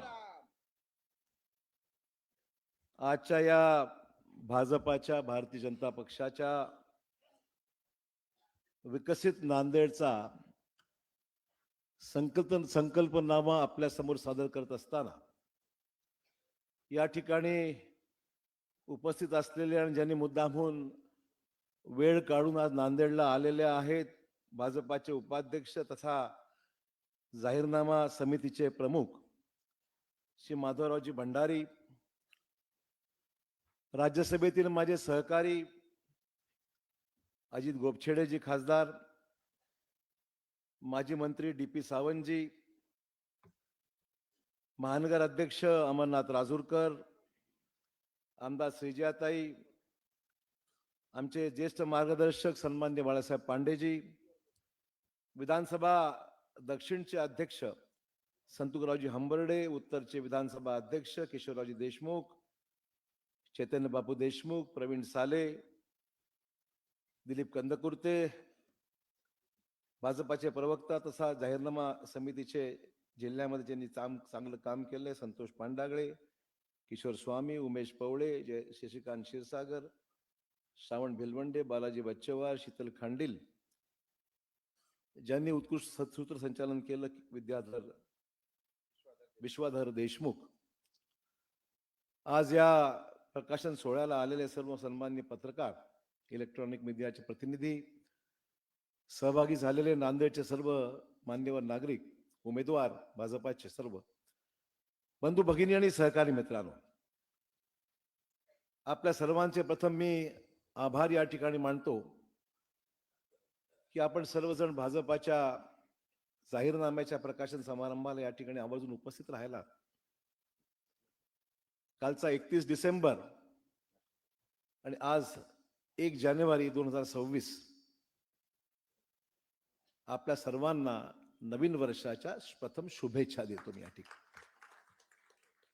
हे नवीन वर्ष आपल्या सर्वांना, संपूर्ण महाराष्ट्राला, देशाला सुख समृद्धीचं, विकासाचं आणि येणाऱ्या 5 वर्षात संकल्प जो आपण केला आहे त्याची पूर्तता करण्याकरता आपल्या सर्वांचं सहकार्य मिळावं या अनुषंगाने या ठिकाणी आपल्याला शुभेच्छा देतो आणि आपल्याकडूनही शुभेच्छेची अपेक्षा या ठिकाणी मी करतो. मित्रहो, आजचं माझं वक्तव्य या ठिकाणी सुरू करत असताना 2 महत्वाच्या चांगल्या बातम्या आपल्या कानावर घालायची माझी इच्छा आहे. प्रथम बातमी म्हणजे जपानला मागे टाकून भारत जगातील 4थी अर्थव्यवस्था आता झालेला आहे. जागतिक पातळीवर हा विक्रम पंतप्रधान मोदीजींनी भारताला $5 ट्रिलियन अर्थव्यवस्था करण्याचा स्वप्न त्यांनी पाहिलं. आता आपली अर्थव्यवस्था $4.18 ट्रिलियन वर आलेली आहे. म्हणजे 2030 पर्यंत जर्मनीला मागे टाकून जगातील 3री अर्थव्यवस्था होण्याचा केंद्र सरकारचा निर्धार हा त्यातला स्पष्ट होतोय आणि आज भारत त्या दिशेने पुढे चाललाय, अतिशय वेगाने चाललेला आहे असं मी म्हणलं तर चुकी ठरू नये. आणि दुसरी आनंदाची बातमी जी आपल्याला मला द्यायची आहे, ज्यासाठी मनापासून मी स्वप्न पाहिलं होतं आणि जे काम मार्गी लागतंय मला दिसतंय, ते म्हणजे नांदेड जालना समृद्धी महामार्गाचं काम अतिशय वेगाने सध्या सुरू आहे. आपल्याला संभाजीनगर मार्गे मुंबईला जायला 7 ते 8 तासामध्ये जाण्याचा मार्ग आता जलद गतीने सुरू झालेला आहे. मी तो सांगायचं तात्पर्य एवढंच आहे, चांगलं काम नांदेडमध्ये होत आहे, चांगलं सांगण्याकरसारखी आहे, चांगलं बोलतो ते करून दाखवतो. उगाच काही गप्पा मारण्यासाठी संकल्पनामा, जाहीरनामा द्यायचा विषय नाहीये. जे आम्ही बोलतो ते करून दाखवतो, त्याची काही ज्वलंत उदाहरणं आपण आजच्या या व्हिडिओच्या छोट्याशा 10-15 मिनिटाच्या क्लिपिंग मध्ये पाहिले. आता ते सगळंच काही मी दाखवू शकलेलो नाहीये, पण नांदेडच्या लोकांना मी काय केलं दाखवण्यापेक्षा तुम्हाला स्वतःला अनुभवताय की नांदेडमध्ये काय काय चांगलं झालेलं आहे आणि आगामी काळात काय काय करायचं. मी सर्व झालं असं दावा करत नाहीये, मी सगळंच झालं असा दावा करत नाहीये. जे चांगलं झालंय तुम्हाला दाखवलंय आणि अद्यापही जे करायचं आहे त्याचाही निर्धार या ठिकाणी मी या संकल्पनाम्याच्या माध्यमातून व्यक्त केलेला आहे. कामं न संपणारी आहेत. कामं काही प्रत्येक निवडणुकीमध्ये कामं असतात, त्याचा आपण संकल्प करतो, त्याची पूर्तता करतो. पण मतदारांना अशोक चव्हाणांनी कधी फसवलेलं नाही हे मला या ठिकाणी मुद्दाम स्पष्ट केलं पाहिजे. मला कल्पना आहे हा जाहीरनामा आल्यानंतर मागच्या जाहीरनामा, आताचा जाहीरनामा तुलना करणारे आमचे मित्र या ठिकाणी बसलेले आहेत, त्याची मला जाणीव आहे. चांगली गोष्ट आहे, पाहिजे, आवश्यकच आहे, ते आवश्यकच आहे. परंतु तुम्हाला अनुभव आहे, आतापर्यंत जे विचार करून बोललेलो आम्ही, एकतर कुठल्या कमिटमेंट देत असताना मी फार विचार करून देतो, पण एकदा कमिटमेंट झाली ती प्रामाणिकपणे पाळणारा अशोक चव्हाण तुमच्या समोर उभा आहे. आणि म्हणून मला नांदेडच्या लोकांना विनंती करायची आहे, हे जी निवडणूक आहे की विकासासाठी जी आपली भूक आहे ती भूक कोण पूर्ण करू शकतो, कोण त्याची पूर्तता करू शकतो, हे जाणीव करून त्याची पूर्तता करून पुढची 5 वर्षाचा निर्धार नुसता व्यक्त करून नाही, प्रत्यक्ष अंमलबजावणी ज्याची आपल्याला करायची आहे त्यासाठी ही सगळी या ठिकाणी आपण केलेला प्रामाणिक प्रयत्न आहे. काय उदाहरणं महत्वाची द्यायची, बाकीची भरपूर उदाहरणं आहेत, परंतु काय महत्वाचं उदाहरण द्यायचं म्हणजे आता नांदेडमध्ये 5 ते 6 ठिकाणी विमान सेवा सुरू झाली. विचार करू शकत होतो आपण कधी? आपण विचार करू शकत होतो का नांदेडमध्ये एखादं कधी विमान यायचं, एखादं जायचं, चार्टर यायचं? विमानतळाची गरज काय? तोही दिवस आठवतोय मला. पत्रकारांना कदाचित संकल्प काढा, मागचे कात्रणं काढा. अशोक चव्हाण फक्त येतील आणि जातील विमानाने. सामान्य माणसाला काय उपयोग विमान? आज नांदेडहून 500 माणसं जातात आणि 500 माणसं येतात. ही आज ज्यांनी टीका केली त्यावेळेस 15 वर्षापूर्वी त्यांना आपण दाखवलं पाहिजे की थोडी तरी दुरुस्ती त्यावेळेस आम्हाला होती म्हणून झालं ना. ज्यांनी विरोध केला त्या विमानतळाला ते आज रोज बॅगा घेऊन पुण्याला चाललेले आहे. ते पाहिलंय का आपण? चांगली गोष्ट आहे, मला आनंद आहे. आज तरी जाणीव आपल्याला आहे की नांदेड मधला माणूस पुण्याला जातो, आता मुंबईला जातो. 1 तासात मुंबई, 45 मिनिटात मुंबईत पोहोचतो. बँगलोरला जातो, अहमदाबादला जातो, हैदराबादला जातो, दिल्लीला जातो, हिंडन विमानतळावर स्ट्रेट गाझियाबादला. आणि आगामी काळामध्ये नांदेडचा माणूस आमचा गोव्याला सुद्धा नवीन वर्ष साजरा करण्याकरता नक्की जाऊ शकेल, अशा प्रकारची माझ्या मनामध्ये खात्री आहे. आता सुखरूप परत येईल तो गोव्याहून, काळजी करू नका. परंतु सांगायचं तात्पर्य एवढं आहे की नांदेडहून विमान सेवा ही कधी विचार केला होता का? जागा मिळण्यात अडचणी, म्हणजे एक निर्णय तुम्हाला मुद्दा अडथळ्यांची शर्यत कशी पार पाडावी लागते, एक जम मारत जावं लागतं. विमानतळाला संकल्प, त्याला मिळाले अडथळे, त्याला मिळाला स्टे, वरिष्ठ पातळीवर सगळे प्रश्न. खूप झालं. मी उदाहरणं सांगे. आता ही वेळ नवीन वर्षाची पण चांगली सुरुवात करायची आपल्याला. नवीन वर्षाची चांगली सुरुवात केलेली आहे, मागचं सोडून देऊ आपण. पण सांगाय मला आनंद आहे, नांदेडच्या विमानतळावर 5 विमानं एकदम उभं राहिलं. मला खूप आनंद होतो. हे बघा काय चाललंय, उत्तम चाललंय की नाही. 5च्या 5 विमानं आमची चालली आहेत अहमदाबादला, दिल्लीला, मुंबईला, हैदराबादला, बँगलोरला. अरे बँगलोरला मला वाटलं बँगलोर चालते की नाही विमान. बँगलोरचं विमान फुल चाललंय, अहमदाबादचं विमान फुल चाललंय. बँगलोरला शिकायला IT हब आहे, लोक तिथे नोकरी करणार. मी काही गेलो बँगलोरला, लोक मला भेटली, म्हणून कसं काय चाललं बँगलोर? ते म्हणजे IT हब आहे, नोकरी लागली मला बँगलोरला आणि म्हणून मी बँगलोरला चाललोय. मला बँगलोरचं विमान चांगलं चाललं पाहिजे, पण IT हब माझं नांदेडला पण झालं पाहिजे, ही माझी प्रामाणिक इच्छा आहे. माझा जो मुलगा आहे, माझे जे बांधव आहेत, माझे जे विद्यार्थी आहेत, यांना आता बाहेर नोकरी करण्याकरता गरज पडू नये. नांदेडमध्ये आपल्याला रोजगाराची संधी उपलब्ध करून द्यावी लागेल, आपल्याला जागा उपलब्ध करून द्यावी लागेल, कारखाना आणाव्या लागतील. हा आमचा पुढचा महत्वपूर्ण आपला हा निर्धार राहणार आहे की ज्यामध्ये आपल्याला नांदेड एक विकसित केंद्र, विकसित शहर म्हणून आपल्याला आगामी काळात पाहायचं आहे. वंदे भारत सुरू झाली आपली, चाललंय. आपण संभाजीनगरला 2.5 तासात पोहोचतोय. मुंबईपर्यंत जायला 10 तास लागतायत. आमचा प्रयत्न वंदे भारत हैदराबादला सुद्धा गेली पाहिजे. 3-2.5 तास, आता 6 तासात, आता 2.5 तासामध्ये वंदे भारत आपल्या हैदराबादला गेली पाहिजे. कनेक्टिव्हिटी वाढली पाहिजे. हायवे झाले, स्टेट हायवे झाले, नॅशनल हायवे झाले, शहरातले उत्तम रस्ते झाले. ते काय निर्माण केलंय? इन्फ्रास्ट्रक्चर, पायाभूत सुविधा ज्या शहरामध्ये आहेत त्या शहराला, त्याच्या अवतीभोवती जे काही सुरेख होतंय, घडतंय, इन्व्हेस्टमेंट येते आहे, प्रमुख कारण आहे air connectivity, road connectivity, rail connectivity. नांदेडला आज 3 गोष्टी आहे. एअर कनेक्टिव्हिटी आहे, रोड कनेक्टिव्हिटी आहे आणि एअर कनेक्टिव्हिटी आहे.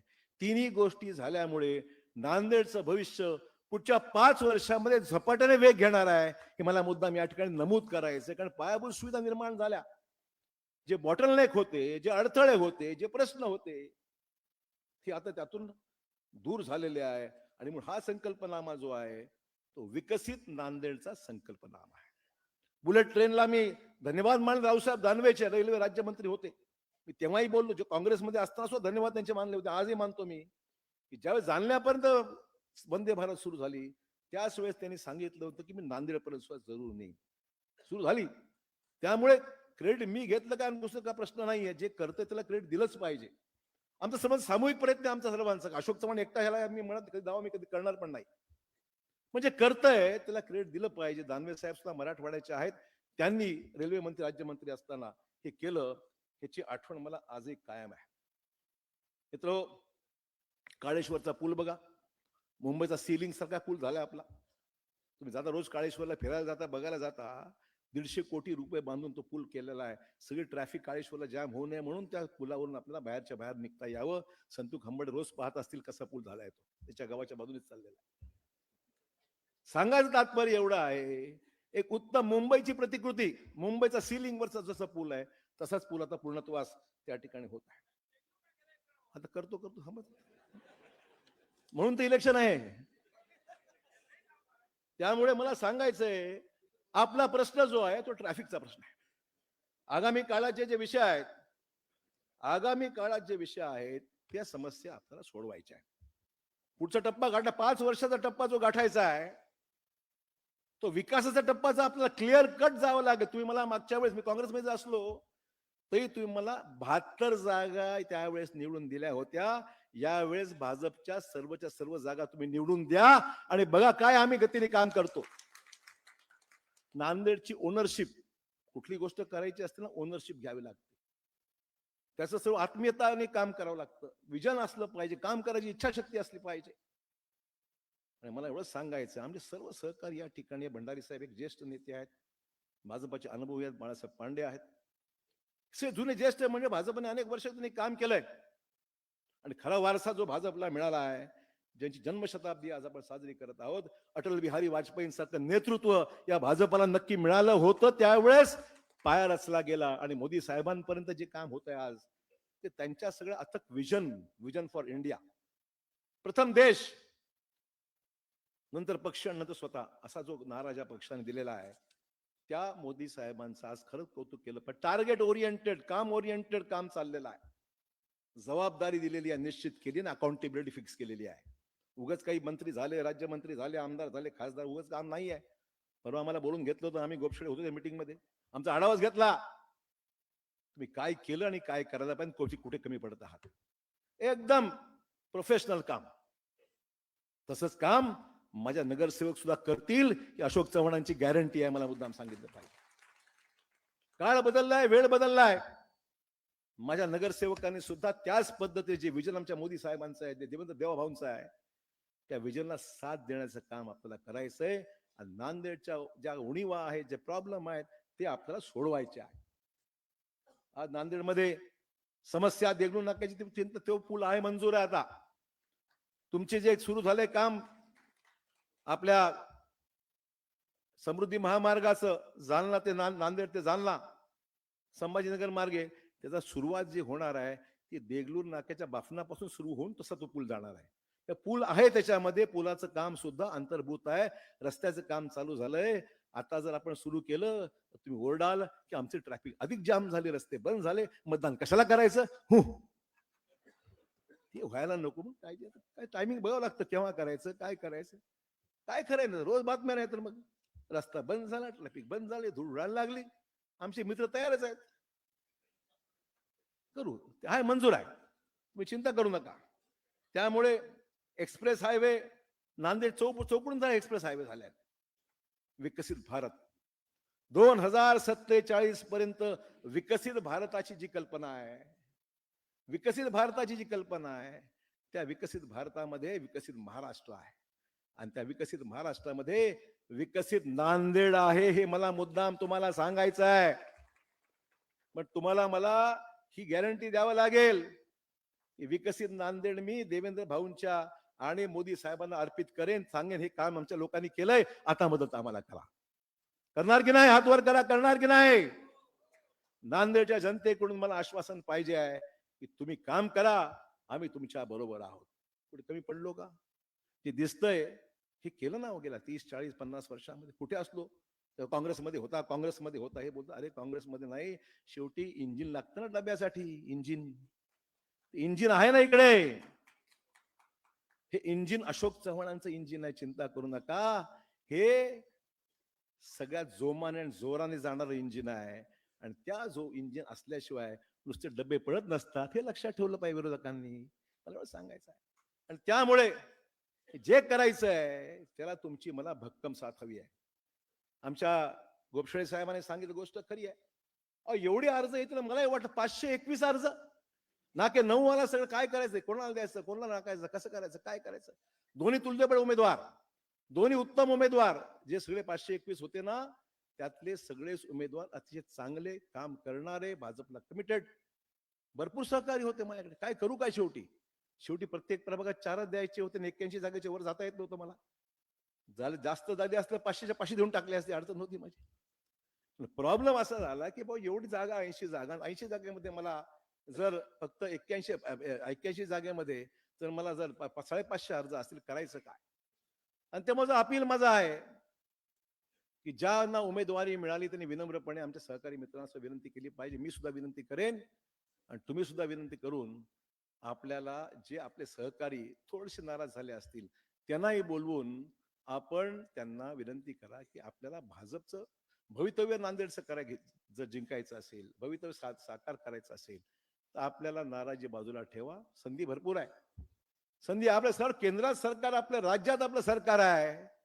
तुम्हाला कुठेही ऍडजस्ट करणार म्हणजे करणार ही माझी जाहीर ग्वाही या ठिकाणी आहे. उद्याची हेडलाईन असं होणार सांगतात तर सांगतो. बंडखोरांना शांत करण्याकरता अशोक चव्हाणांचं गाजर, असं कृपया लिहू नका अशी विनंती आहे माझ्या. हे गाजर नाही आहे, हे गाजर नाहीये, ही कमिटमेंट आहे. कार्यकर्ता आहे, छोटी कार्य. आम्ही जे काय आहोत ते आमच्या कार्यकर्त्यांमुळे आहोत. हे कार्यकर्ते नेटवर्क जे आमच्या जिल्ह्यामध्ये आहे, गावामध्ये आहे, ते परिश्रम घेणारं, मेहनत करणारं, काही नाही मिळालं तरी खांद्यावर झेंडा भाजपचा घेऊन काम करणारा माझा एक कॅडर आहे. त्या कॅडरला मी ना उमेद होऊ देणार नाही हे मी जाहीरपणे या ठिकाणी सांगतो. तर इलेक्शन मध्ये सर्वच काही निवडून येऊ शकत नाहीत. त्याचा पावर समोरचा मुकाबला करण्याकरता माणूस सक्षम पाहिजे. आणि समोर सक्षम मिळणार नाही म्हणून आमचे उधार घेऊन घेत बरेचसे लोक. उमेदवारच नाही बाकीच्यांना, उमेदवार नाही. आता माणसंही पळवण्याचा कार्यक्रम काही लोकांचा सुरू आहे. मला वाटतं ठीक आहे, करू द्या, काही फरक पडणार नाही. लोक शेवटी पक्षाला पाहतात, लोक शेवटी नेतृत्वाला पाहतात आणि लोक सर्वात महत्वाचं म्हणजे राज्यातले मुख्यमंत्री, देशातले पंतप्रधान ही भाजपाचे आहेत हे लोकांना माहिती आहे. काम होणार, राज्याला गती मिळणार, नांदेडला गती मिळणार, पैशाची कमतरता राहणार नाही. ही कमिटमेंट जर कोणाची असेल तर ती भाजपाच्या मुख्यमंत्र्यांची आपल्याला आहे. आणि त्यामुळे ही सगळी कामं करण्यात मित्र हो आपल्या सर्वांना खूप काही करावं लागणार आहे. आणि म्हणून आपण जर आता निवांत बसला, भाषण चांगलं झालं, आमचा जाहीरनामा चांगला आहे, लोकांपर्यंत पोहोचावं लागेल, लोकांना विनंती करावं लागेल, लोकांना सांगावं लागेल. आणि आमचे नगरसेवक म्हटलं साहेब वॉर्डामध्ये, मी त्यांना म्हणलं वॉर्डाचाही जाहीरनामा करा म्हटलं. हरकत, हा तर जिल्ह्याचा आहे, आपला नगरपालिका जाहीरनामा करा. वॉर्डाचाही जाहीरनामा आमच्याकडे आणून घ्या, त्यालाही आपण मुख्यमंत्र्यांच्या साक्षीने आपण टिकवून टाकू. राज्याचे मुख्यमंत्री 5 तारखेला नांदेडला येत आहेत. या आज 1 तारीख आहे, 5 तारखेला राज्याचे मुख्यमंत्री देवेंद्र फडणवीसजी नांदेडला येणार आहे. तुमच्यासाठी, भाजपासाठी मतदारांना विनंती करण्याकरता 5 तारखेला देवेंद्र भाऊ या ठिकाणी येणार आहे. आणि त्यामुळे जी काही विकासाची गती आहे मी तो लक्षात ठेवा. कामं काय 20-20 वर्ष कामं होत राहतात का हो? कामं कमिटमेंट जी दिली त्याला काही कालावधी आहे, काल मर्यादा आहे. मोदी साहेबांना सांगे 2047 पर्यंत मी कामं करून टाकू. कमिटमेंट आहे ना विकसित भारताची. निश्चित टाइम टेबल आहे. 2047 पर्यंत काम करण्याचा निर्धार आहे. उगाच गप्पा नाही आहे. 2027 डेडलाईन दिलेली आहे. माझं म्हणणं आपला जाहीरनामा सुद्धा 5 वर्षांमध्ये पूर्ण करण्याची आमची कमिटमेंट आहे. हे मला मुद्दाम या नांदेडच्या जनतेला सांगितलं पाहिजे. करायचं आहे, काही विजन आहेत, काही करायची इच्छाशक्ती आहे, सरकारची साथ आहे. आणि म्हणून तुम्हाला सर्वांना विनंती आहे की आपण त्या सगळ्या गोष्टीला बिलकुल संयमाने आणि सहनशीलतेने आपण पुढे गेलं पाहिजे. उगाच काहीतरी आम्ही कोणाची निंदा नाराजगी करण्याकरता उभा नाहीये. मित्र, सध्या रोज टीका चालू असते. मी अजूनही फार संयमाने घेतलेला आहे. मुद्दाम सांगितलं पाहिजे. संयमाने घेतो म्हणून आम्ही कमजोर आहोत असं मानायचं कारण नाही. आमच्या स्वतः ताकद आहे.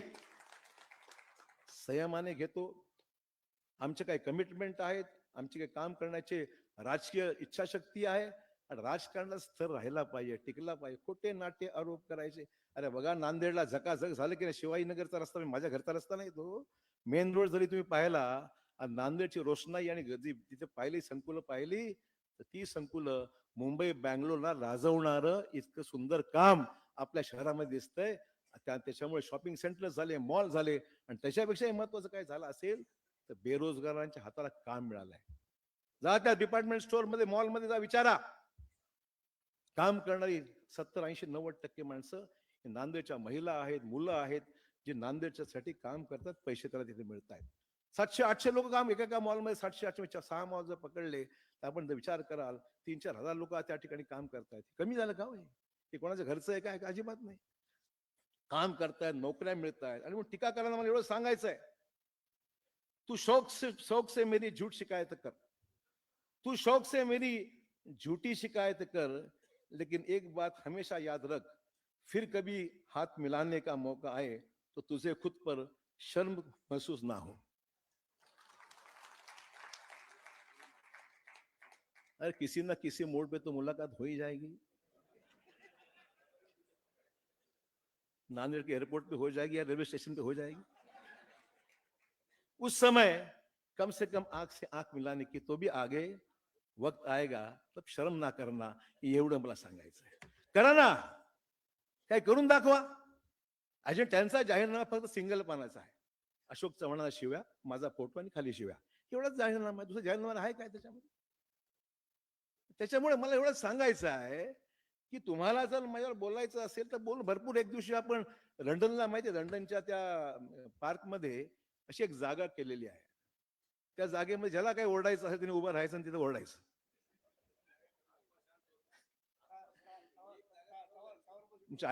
तुमचं जे ते ह्याचं आहे ना, त्या क्वीन एलिझाबेथचं तिथे बकिंगहॅम कुठली जागा आहे मला लक्षात नाही, त्या उद्यानाच्या बाजूला. ती मी विचारलं तिथे, ते म्हणे इथे ज्यांना काय ओरडायचं आहे तर त्यांना तिकडे उभं राहून ओरडायला संधी आहे. आपण तसं करावं एक वाटतं मला. नांदेडला एक करावं. रोजचं काही गरजच नाही ना. रोज ह्याला त्रास द्या, छापून आणले बातमी, फ्रंट पेजला टाक, मध्ये सेकंड पेजला टाक, भानगडच नाही ना. तिकडे उभं राहायचं आणि ज्याला जे वाटतं ते बोलायचं, हे आवश्यक आहे. त्यामुळे तशा पद्धतीने काहीतरी करावं. या नवीन संकल्पनेने राहून गेलं ते चुकून आहे, अशी माझी मनापासून इच्छा आहे. त्यामुळे जाऊ द्या, ठीक आहे, सोडून द्या. मुद्दा पुढचा असा आहे, आज अनेक पक्ष निवडणुका लढवत आहेत. कुठे MIM लढतंय, कुठे काँग्रेस लढतंय, कुठे MGP लढतंय, कुठे दुसरी काय पक्ष लढतंय.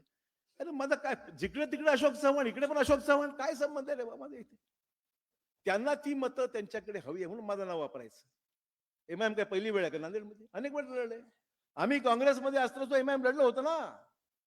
आम्ही काँग्रेसमध्ये असताना सुद्धा MIM लढलं होतं. त्यावेळेस MIM आम्ही उभं केलं होतं काँग्रेस विरोधामध्ये. हा कार्यक्रम जो चालू आहे विरोधामध्ये, काहीतरी लोकांना सांगायचं, त्यांना शाश्वती नाही आहे की त्या ठिकाणी त्यांना मतं कशी मिळते, हिशोबच नाही आहे. शेवटपर्यंत उमेदवार सापडले नाहीत अनेकांना. आणि मग हे अशोक चव्हाणांचे MIM त्यांचं आहे, मग ते MJP त्यांचाच आहे, ते अमुक पक्ष त्यांचाच आहे. एवढाच कार्यक्रम चालू आहे. आणि ते लोकांमध्ये मला एवढं सांगायचं लोकांना की तुम्ही आता संभ्रमात राहू नका. काय फरक पडत नाही, कोण उभं राहायचं राहू द्या, कोणाला काय. शेवटपर्यंत आम्ही युती व्हावी शिवसेनेशी आम्ही प्रयत्न केला. शिवसेनेची युती व्हावी शेवटपर्यंत प्रयत्न केला, नाही म्हणत नाही. सोबत 8 ते 10 जागा देण्याची तयारी आमची होती. रिस्पॉन्स शेवटपर्यंत नियोजन नाही, रिस्पॉन्स नाही, चर्चा नाही, जाऊ ठीक आहे. त्यांना स्वारस्य नाही आणि त्याचं ठरलं होतं आमचे सुटले की त्यांनी घ्यायचे. एवढाच कार्यक्रम ठरला होता, आम्हाला माहित होतं. आम्ही समोर ठीक आहे 8 जागा, मग तुम्ही 25 आणि 30 जागा आम्ही द्यायच्या कशा? आमच्या माणसांना, भाजपमध्ये असलेल्या माणसाला जागा द्यायच्या कुठे? शक्य आहे का हे? तो अन्याय मग माझ्या 8 लोकांवर झाला, 10 लोकांवर झाला असता, तो 25 लोकांवर झाला असता अन्याय माझ्याकडच्या. समन्वयातून करायची इच्छा होती, पण त्यांना ते मान्य नव्हतं. जाऊ द्या, ते ठीक आहे, झालं ते सोडून द्या विषय. त्यामुळे मला सांगायचं एवढंच आहे की हे सगळ्या गोष्टी आता हे झालेलं आहे आणि आमचं कोणाशीही काही हे नाही आहे. आणि जे लढतात त्या लढू द्या. आम्ही कोणाच्या बद्दल उभं केलंय, कोणाला काय केलं असं अजिबात विषय. आमचे उमेदवार भाजपाचे आणि आठवले साहेबांचे जे उमेदवार आहेत त्यांना पूर्णपणे आम्ही ताकद लावू आणि त्यांच्यासाठी हे सर्व आमचे कार्यकर्ते आहेत.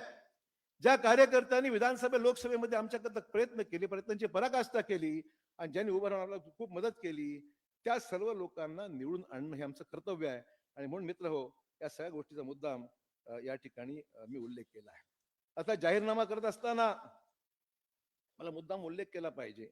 आमचे काही सहकारी मित्रांना पाठवलं की देशात सगळ्यात चांगलं काम कुठं होत असेल, देशात सगळ्यात चांगलं कुठं, आज इंदूरला सर्वात चांगलं काम गेल्या काही वर्षामध्ये झालेलं आहे. आणि ते काम करण्याकरता आमचे काही मित्र आम्ही पाठवले त्या ठिकाणी की तुम्ही जा आणि ते पाहून या. इंदोर देशामध्ये सगळ्यात चांगलं उत्तम शहर म्हणून इंदूरचं नाव घेतलं जातं. पाठवलं ते बघा म्हटलं. जे जे चांगलं चाललेलं आहे त्याला आपण त्याचं अनुकरण करावं किंवा त्याच्यापेक्षा चांगलं करावं, ही माझी भूमिका आहे. जे जगात चांगलं दिसतंय ते माझ्या नांदेडला आलं पाहिजे, ही मनापासून आमची भावना आहे. काय हरकत आहे? आपल्याकडे आता वाहतूक, सार्वजनिक वाहतूक नीट करायची गरज आहे, जाणीव मला. ट्रॅफिकला चांगलं करायची गरज याची आम्हाला जाणीव आहे. इलेक्ट्रिक बसेस, गडकरी साहेबांना भेटते म्हणले इलेक्ट्रिक बसेस नागपूरला मी सुरू केलंय, असे बोललो मी गडकरींना. इलेक्ट्रिक बसेस प्रदूषण मुक्त, पेट्रोलचा खर्च, डिझेलचा खर्च नाही, पेट्रोलचा खर्च नाही. कुठे पाठवायचे आम्हाला? लोहा, सोनखेड, मालेगाव, अर्धापूर, लिमगाव, जवळपासची सॅटेलाइट जी छोटी छोटी शहरं आहेत, म्हणजे गाव आहेत, जाणारी गर्दी खूप आहे त्या ठिकाणी.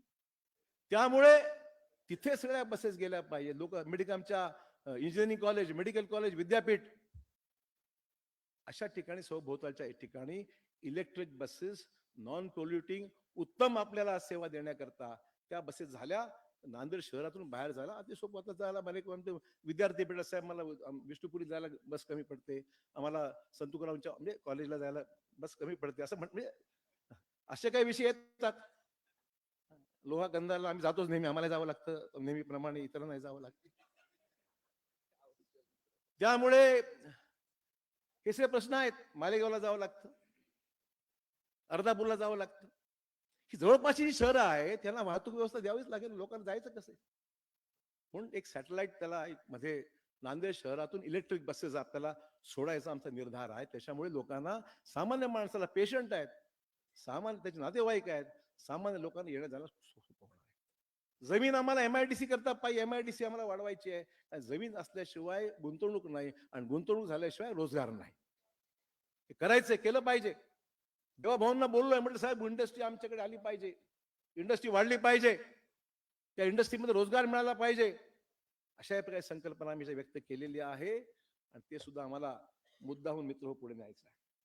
अशा काही गोष्टींचा मला हे सगळा उल्लेख मी या ठिकाणी केलेला आहे. आणि त्यामुळे आता नांदेडला परवा देवा भाऊंनी सुपर स्पेशालिटीसाठी आम्ही प्रयत्न करत आहोत. परवा कॅन्सरच्या निदानासाठी, कॅन्सरच्या ट्रीटमेंटसाठी L2 लेवलचं कॅन्सर हॉस्पिटल त्यांनी मंजूर केलं. 150 कोटी रुपये त्याला मंत्रिमंडळाने मंजूर केले. आणि नांदेडच्या मेडिकल कॉलेजला आता कॅन्सरसाठी, कॅन्सरचं निदान, कॅन्सरचं ट्रीटमेंट याकरता उपलब्ध करून दिले. आपल्या हॉस्पिटलला पैसे दिले, ते मंजूर झालेले आहे. कॅबिनेटचा निर्णय मंजुरी झाला, काम व्हायला लागेल मागे. त्याचबरोबर आपल्याला आपल्या शहरामध्ये मेडिकल, आपल्याकडे सिव्हिल हॉस्पिटलचं काम करायचं, त्याचा आम्ही उल्लेख केलाय. 500 बेड सिव्हिल हॉस्पिटल, त्याला आपल्याला मार्गी लावायचं आहे. आणि या सगळ्या गोष्टीसाठी मित्र खूप मोठ्या प्रमाणावर हे करायचं आहे आपल्याला. आणि पार्किंग स्लॉटची निर्मिती करावी लागणार, पार्किंगला जागा नाहीये. भूमिगत विद्युत वाहिन्या, लाईटचे खांबा, वायरी लटकत आहेत, माणसं मरत आहेत, झडतंय. आता ती चूक आता कोणाच्या, हा विषय नंतर पाहू आपण. परंतु अंडरग्राऊंड वायरिंग झाली पाहिजे नांदेड शहरामध्ये सर्वत्र. 5 वर्षात का होईना, हळूहळू का होईना, दरवर्षी अंडरग्राऊंड वायरिंग काय त्याच्यामध्ये झाली पाहिजे, ते आपल्याला करावं लागणार आहे. आणि गोदावरीचा प्रदूषणाचा विषय महत्वाचा आहे, मोठा आहे. तो अनेक वर्षापासून लोंबकळला आहे, लांबलेला आहे. त्याला आपल्याला गती देण्याकरता आपल्याला शासनाची विशेष मदत घेऊन तो प्रकल्प मार्गी लावण्याकरता आपल्याला प्रयत्न करावा लागेल. आणि जी आपत्ती निवारण आहे, NDRF ज्याला म्हणतो, ते NDRFचं विभागीय केंद्र आपल्याला, NDRFची बटालियन जे आहे ते नांदेडमध्ये देण्याबद्दल मी अमित भाई शाह यांना पत्र दिलेलं आहे. आणि मी आणि गोपछडे मिळून दोघेही प्रयत्न करू की NDRFचं बटालियन हे नाकांनी, मग कधी कधी पुराचं पाणी वाढतं, गावामध्ये पाणी येतं, झोपडपट्टी पाणी घुसतं, घरात पाणी घुसतं, पाऊस प्रचंड वाढत चाललेला आहे. त्या पाण्याचा निचरा व्हावा, माणसं अडकली तर त्यांना सोडवता यावं. पण NDRFचं एखादं चांगलं केंद्र आपल्याला हे करायचं आहे. मित्र, भरपूर आहे सांगण्यासारखं, भरपूर आहे बोलण्यासारखं, परंतु वेळ कमी असल्यामुळे अधिकचा वेळ मी आपल्याला घेणार नाही. विकसित भारताच्या संकल्पनेमध्ये ज्या मोदी साहेबांनी गोष्टी दिल्या आहे की दारिद्र्याचं प्रमाण 0 करणे, घरकुला मंजुरी, 20 लाख घरं पंतप्रधान घरकुल योजनेमध्ये 20 लाख घरं ही महाराष्ट्राला दिलेली आहेत आणि नांदेडमध्ये सुद्धा कोटा पहिल्यासारखं फार वाढून आलेला आहे, तर ती बरीचशी कामं सुद्धा मार्गी लागलेली आहेत. 100% दर्जेदार शालेय शिक्षण, 100% दर्जेदार. कॉपी मुक्त नांदेड. मला आजही आठवतं, श्रीकर परदेशी हे नांदेडचे जिल्हाधिकारी असताना ते मला भेटले आणि ते म्हणाले, साहेब मी एक मोहीम हाती घेतोय, तुम्ही मला राजकीय त्याच्यामध्ये थोडीशी मदत लागणार. काय आहे मला सांगा. साहेब आपल्याकडे जिल्ह्यामध्ये कॉपिंग करणारा प्रमाण खूप वाढलेला आहे, दर्जेदार शिक्षण होत नाही, नावाला फक्त चाललंय मार्क एवढे मिळाले तेवढे मिळाले, तर मी त्याच्यावर कारवाई करणार आहे. त्याच्यामध्ये राजकीय दबाव येऊ शकतो. मी म्हणलं दबावाची चिंता करू नका, जोपर्यंत मी आहे तोपर्यंत काही त्याच्यामध्ये अडचण येणार नाही. आणि श्रीकर परदेशी आजही त्यांचं नाव आम्ही घेतो, ते घेतात. चांगल्या कामाला पूर्णपणे समर्थन सगळ्यांनी दिलं आणि कॉपी करणारे सेंटर्स त्या काळात बंद झाले, आता परत सुरू झाले.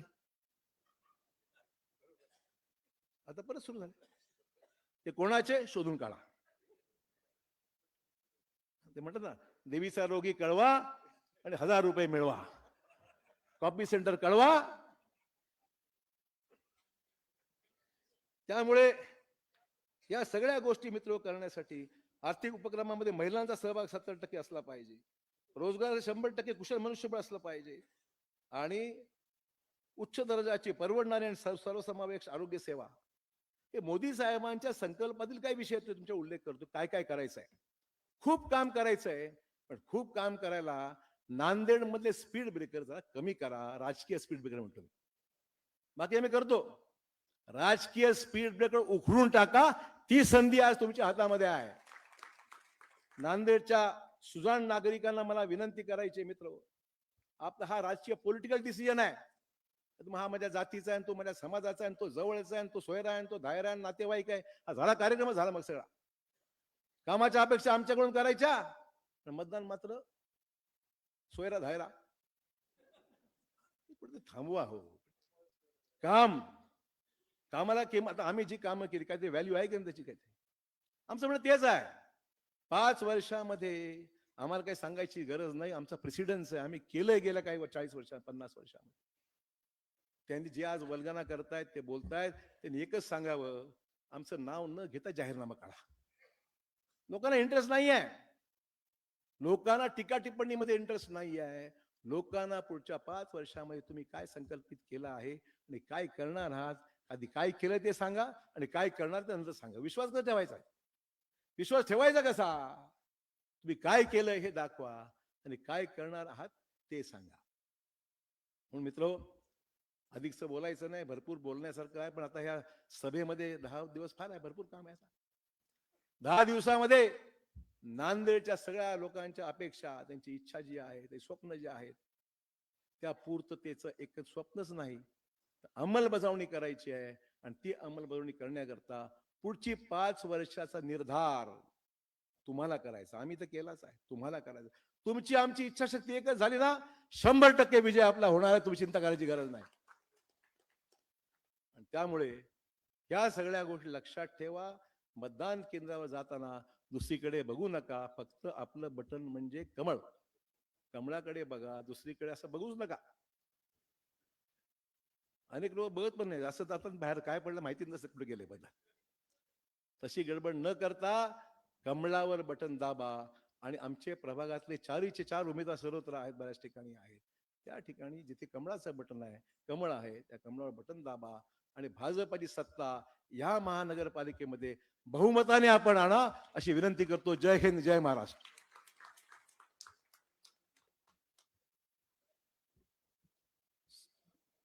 संकल्पाकडून राष्ट्रगीतानंतर कार्यक्रमाची सांगता होणार आहे. सगळ्यांना विनंती आहे की आपण आपल्या जागेवरती उभं राहायचंय राष्ट्रगीतासाठी.